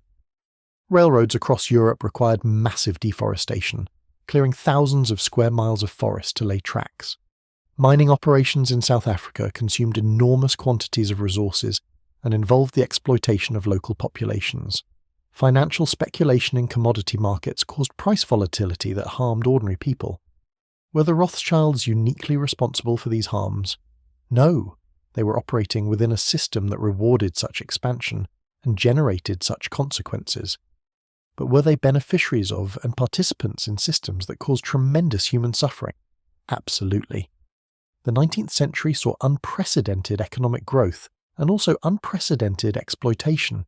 The Rothschilds, positioned at the financial centre of this expansion, grew immensely wealthy, while much of humanity experienced the displacement and disruption that such rapid change entailed. This isn't presented here to condemn them uniquely. The entire system was extractive and exploitative, but rather to acknowledge the real human cost of the financial power structure they controlled. The question that haunts 19th century history is whether events shaped the Rothschilds or whether the Rothschilds shaped events. Did they cause wars, or did they simply profit from wars that would have happened anyway? The honest answer is that it's nearly impossible to disentangle causation. They certainly didn't unilaterally cause every conflict they financed, but their financing did influence how long wars lasted, which side had material advantages, which nations could afford to continue fighting. By controlling who could access capital and on what terms, they exerted influence over outcomes without ever having to declare their preferences explicitly. A banker denying credit to a nation isn't declaring war, but the effect is similar.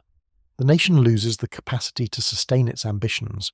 Conversely, a banker extending generous credit enables a nation to pursue ambitions it couldn't otherwise afford. This capacity to enable or constrain through financial mechanisms is, it stands to reason, more powerful than direct control would be, because it operates beneath the surface of explicit power. The Rothschilds had mastered this subtle art of influence completely. When the British government wanted to maintain naval dominance, Rothschild financing enabled British shipbuilding. When France wanted to challenge that dominance, French Rothschilds provided capital for French naval expansion. The competition continued, but the Rothschilds profited from the intensity of competition itself. What emerges from examining this 100-year period is a picture of a family that had transcended the limitations that constrained other wealthy people and institutions. They could operate across borders in ways most governments couldn't. They could coordinate decisions across continents in ways no other private entity could match. They could maintain secrecy about their operations while conducting them on enormous scales. They could influence powerful people without appearing to do so. They had integrated themselves so thoroughly into the systems of European power that distinguishing Rothschild interests from European interests became nearly impossible. This wasn't something they had done through conspiracy alone, though some of their activities were certainly clandestine. Rather, it was something they had achieved through ruthless competence, through understanding how systems worked, through patient capital accumulation, and through a willingness to think in terms of generations rather than quarters or years. By 1900, they had become what they had likely always aimed to be, not merely wealthy, but genuinely powerful in ways that transcended simple financial metrics. They had become architects of the international system itself, and the 20th century would test whether that architecture could survive the strains it was about to face. As the century closed, Europe was at peace, but the peace was illusory, maintained not by genuine consensus, but by a balance of power that was growing increasingly unstable. The Rothschilds, more than any other family, understood the fragility of that balance. They had, after all, helped create it, and they were preparing for what might come next. The question wasn't whether another conflict would erupt, but when and in whose interest, and whether the family that had profited so immensely from the 19th century would maintain its dominance into the 20th. The answer, as we will discover, involved fortunes of almost incomprehensible scale, influence that extended into governments and institutions that most people never suspected, and a role in shaping the most consequential events of the modern era. But that story belongs to what comes next.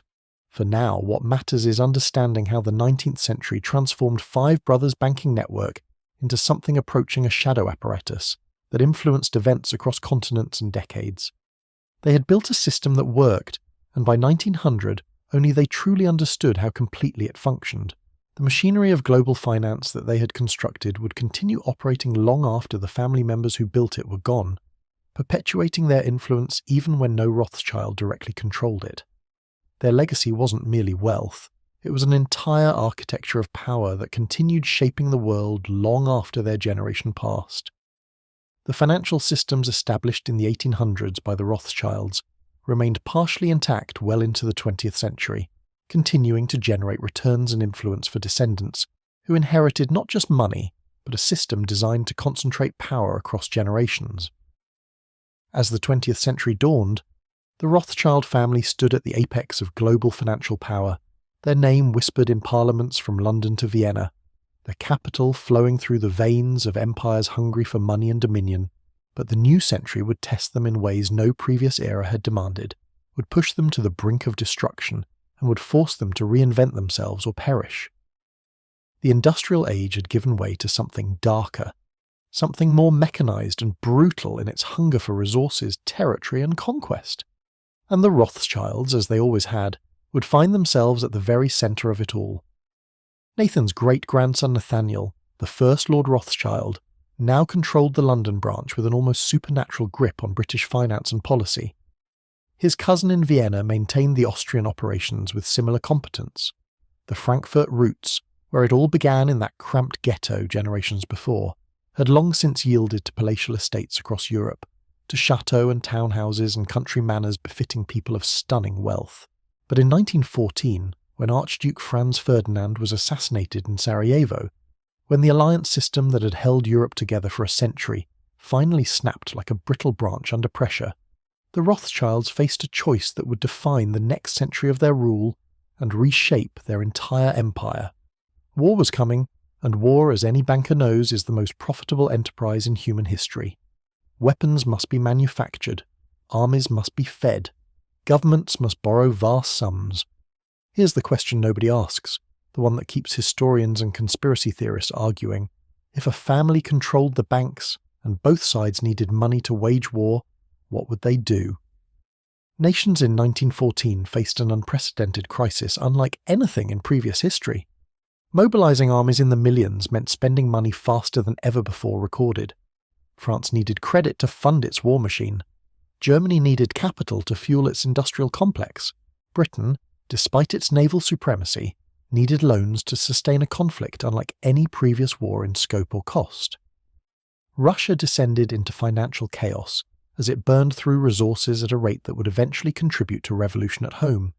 And the Rothschilds, sitting atop the greatest banking network Europe had ever seen, had the capital that desperate governments would do almost anything to obtain, promises they would keep or break as circumstances dictated. The London House, under the control of Nathaniel Rothschild, became a crucial lender to the British government during those 4 crucial years. Millions in credits flowed from the Rothschild coffers to finance British military operations, weapons production, and the logistics of keeping an empire at war. British soldiers wore uniforms purchased with Rothschild loans. British artillery fired shells purchased with Rothschild capital. British generals commanded armies sustained by Rothschild credit. But here's where the true paradox emerges, and this is documented history, not speculation or conspiracy theory. The French Rothschilds lent to France simultaneously.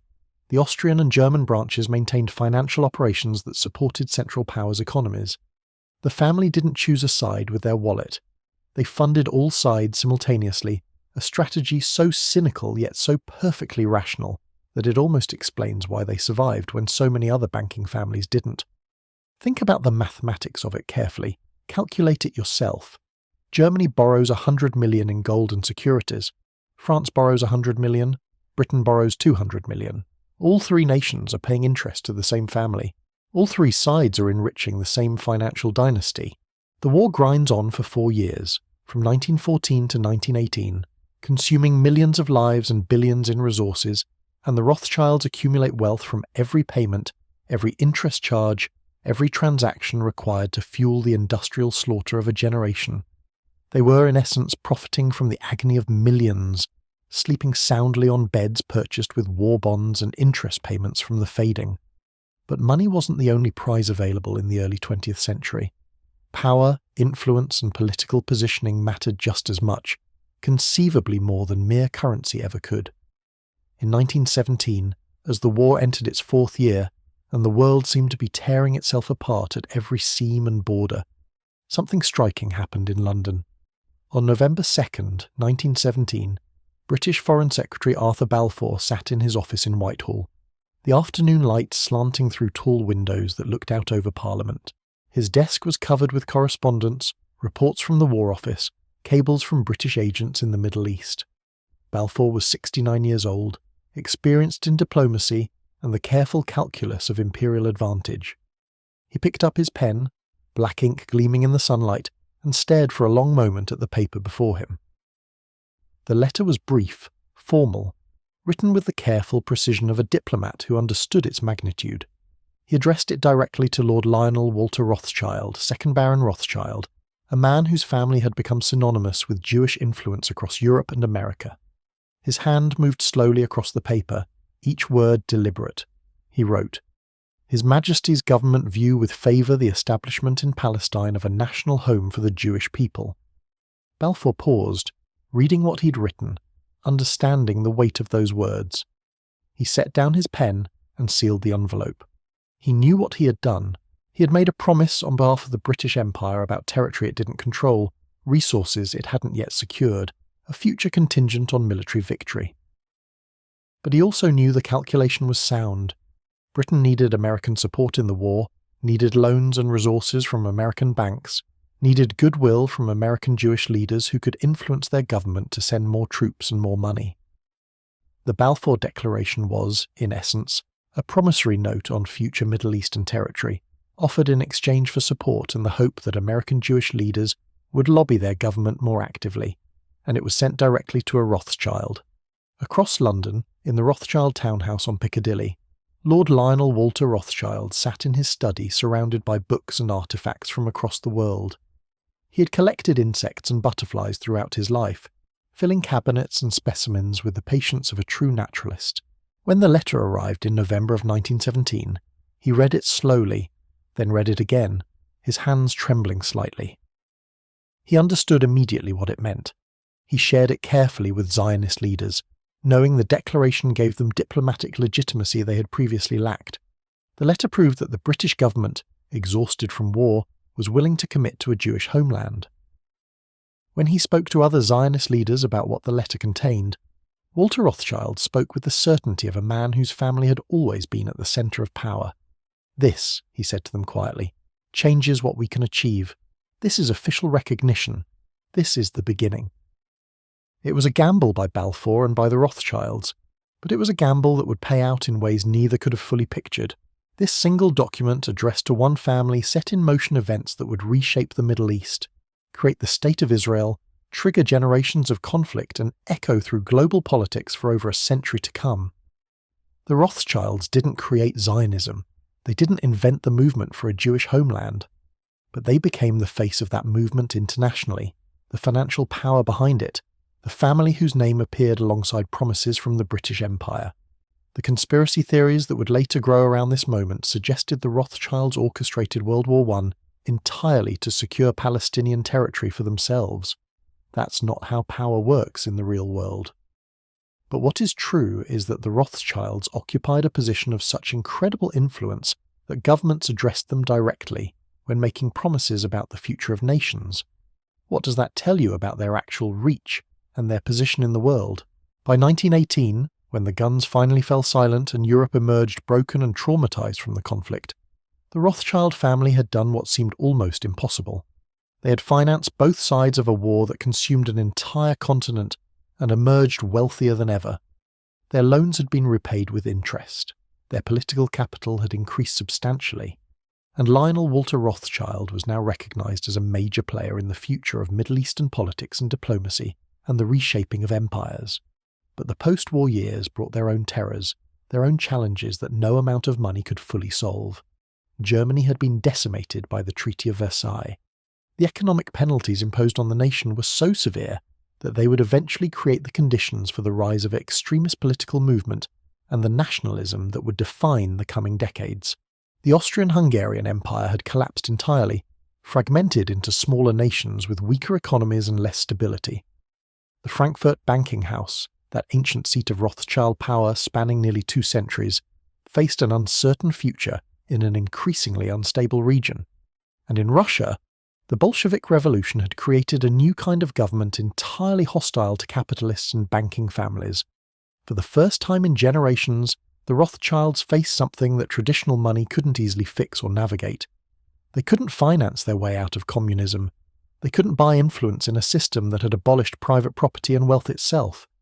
The Russian branch was essentially lost. Assets were confiscated. The family that had reigned over European finance for nearly 2 centuries suddenly had a gaping hole in their empire. They survived, adapted, and rebuilt with notable speed and efficiency. The London house remained dominant, and Vienna persisted, though weakened by economic instability. Paris continued to operate, though French finances were damaged from the war. But something had shifted in the fundamental nature of their power. The Rothschilds, for the first time, couldn't dominate every financial centre in Europe. They had learned an important lesson. Unlimited power in one form of government doesn't translate to unlimited power in all systems or all situations. The 1920s and 1930s saw the Rothschilds navigating a world increasingly fractured and dangerous. As Germany descended into depression and extremism, as economic collapse created desperation and anger, the Austrian branch watched the rise of fascism with growing dread and fear. The Vienna House had survived Napoleon, survived wars, survived revolutions and social upheaval. But nothing was preparing them for what was coming, for the ideology that would target them specifically. By the 1930s, the Vienna banking house stood as a gleaming monument to Jewish success in the heart of Austria. The building at 4 Renngasse in Vienna's inner city occupied an entire city block. Its marble halls soared 5 stories high, decorated with frescoes and sculptures that cost fortunes. The furniture was mahogany and silk. The vaults held gold and securities representing centuries of accumulated wealth. Employees numbered in the hundreds. The Rothschild name was synonymous with Austrian finance, with stability, with the kind of wealth that seemed permanent and unshakable. Leading the Vienna House was Louis Rothschild, a man in his 60s who understood finance the way a master conductor understands music. He moved through the halls of his empire with quiet authority. He answered the phone to major clients personally. He attended to details that other men of his wealth would have delegated. He understood that the empire his ancestors had built in Vienna now depended on his vigilance and intelligence. Then came March 11th, 1938. The Austrian government announced the Anschluss, the union with wartime Germany. German troops rolled across the border. Within hours, swastika flags appeared on government buildings. Within days, stormtroopers moved through Vienna enforcing wartime German law. The Rothschilds watched from their marble halls as the world they had known for nearly 2 centuries began to collapse around them. Louis Rothschild understood what was coming. He was Jewish. He was wealthy. He was prominent. He was everything the wartime German ideology despised and sought to destroy. He made arrangements. He met with lawyers. He prepared documents that might help his family escape. But he waited too long, or the situation moved faster than anyone anticipated. Within weeks, orders came down to seize the Vienna banking house. On April 12, 1938, armed officials arrived at the building with soldiers and paperwork. They moved through the marble halls like a plague, inventorying every asset, every piece of furniture, every document. Louis Rothschild watched from his office as his empire was dismantled piece by piece. Armed men carried paintings from the walls. They opened safes and vaults. They loaded trucks with gold and securities and ledgers. Rothschild himself was arrested without charges. He was held in uncertain conditions with no clear explanation.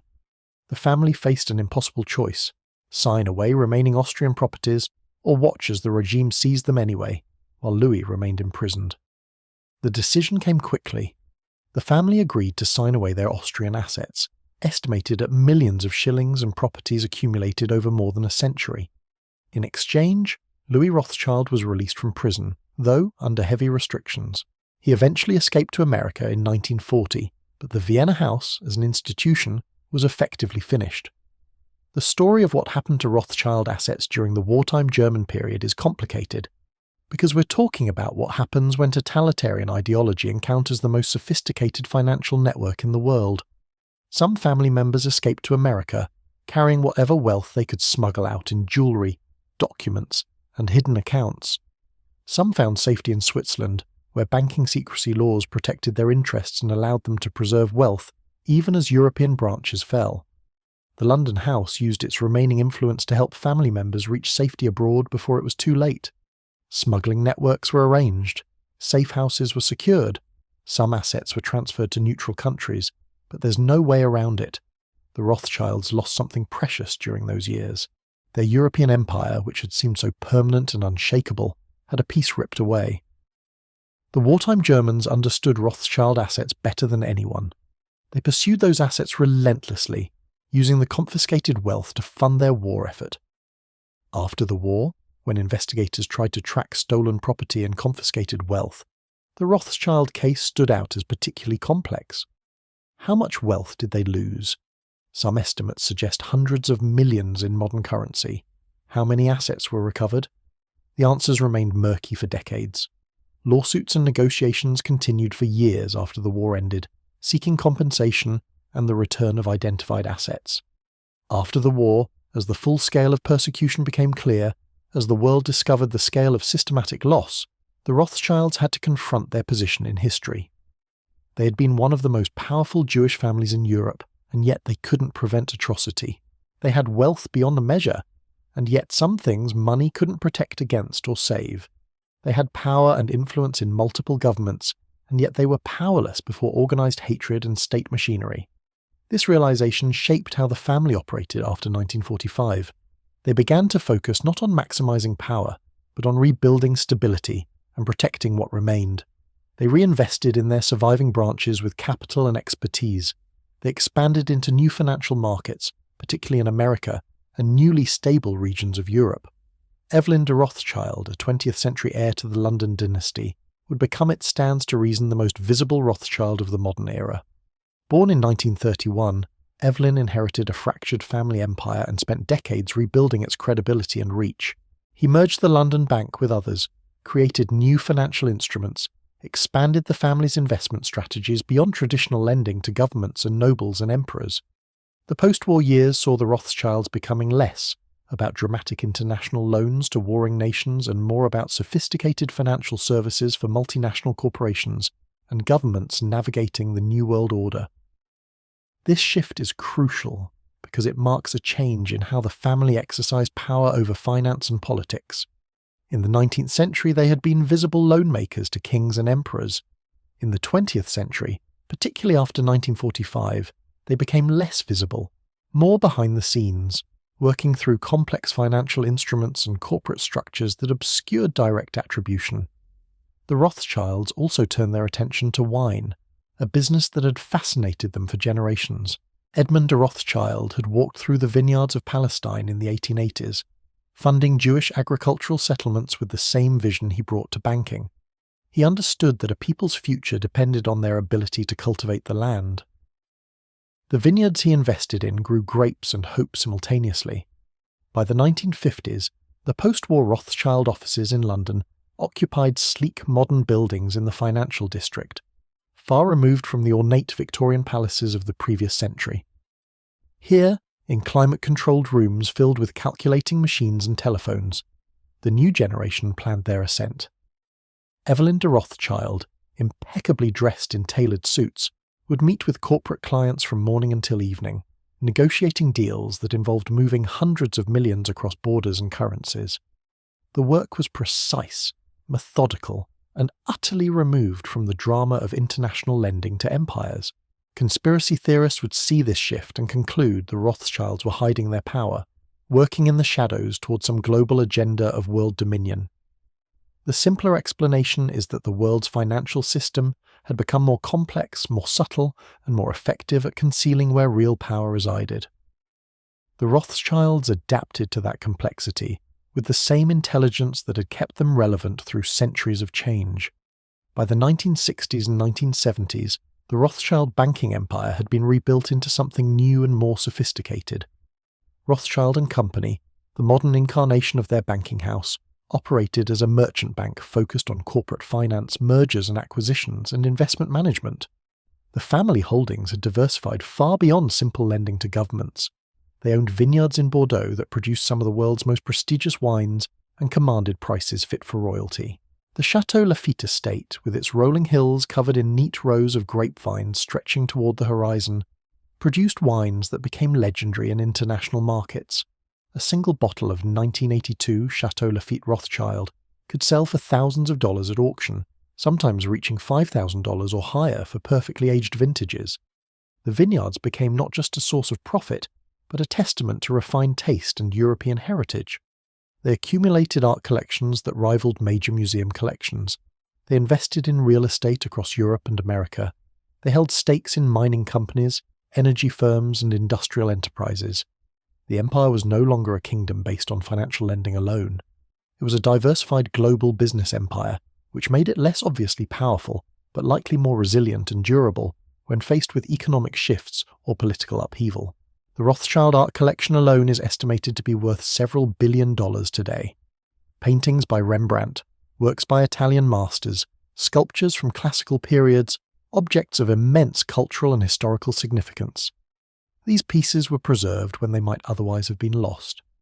Museums across the world display them regularly, allowing millions to experience works that might otherwise have vanished from human knowledge. Now we arrive at the question that haunts all discussions of the Rothschilds in the modern world. Do they control the central banks of the world? Do they secretly operate the Federal Reserve? Are they part of some hidden world government controlling both sides of all conflicts? These questions have spawned thousands of books, millions of internet posts, countless conspiracy theories spanning decades. Let's separate documented fact from wild speculation carefully and methodically. Fact: the Rothschilds have exercised enormous influence on European finance for over 2 centuries. Fact: they have been major lenders to governments and have benefited substantially from international conflict and war. Fact: members of the family have held positions of significant political and financial influence. Fact: their wealth and visibility have made them targets for conspiracy theories. Fact: some theories have been influenced by anti-Semitic tropes about Jewish financial power and control. Now let's address the speculation carefully. Do the Rothschilds control the Federal Reserve? The Federal Reserve was established in 1913 through the Federal Reserve Act. Its founding involved major banking families including J.P. Morgan, William Rockefeller, the Warburg family, and Senator Nelson Aldrich, whose Banking Reform Commission laid groundwork for its creation. The Rothschilds were not among the founding families. The 12 regional Federal Reserve banks are owned by member banks, not by any single family or entity.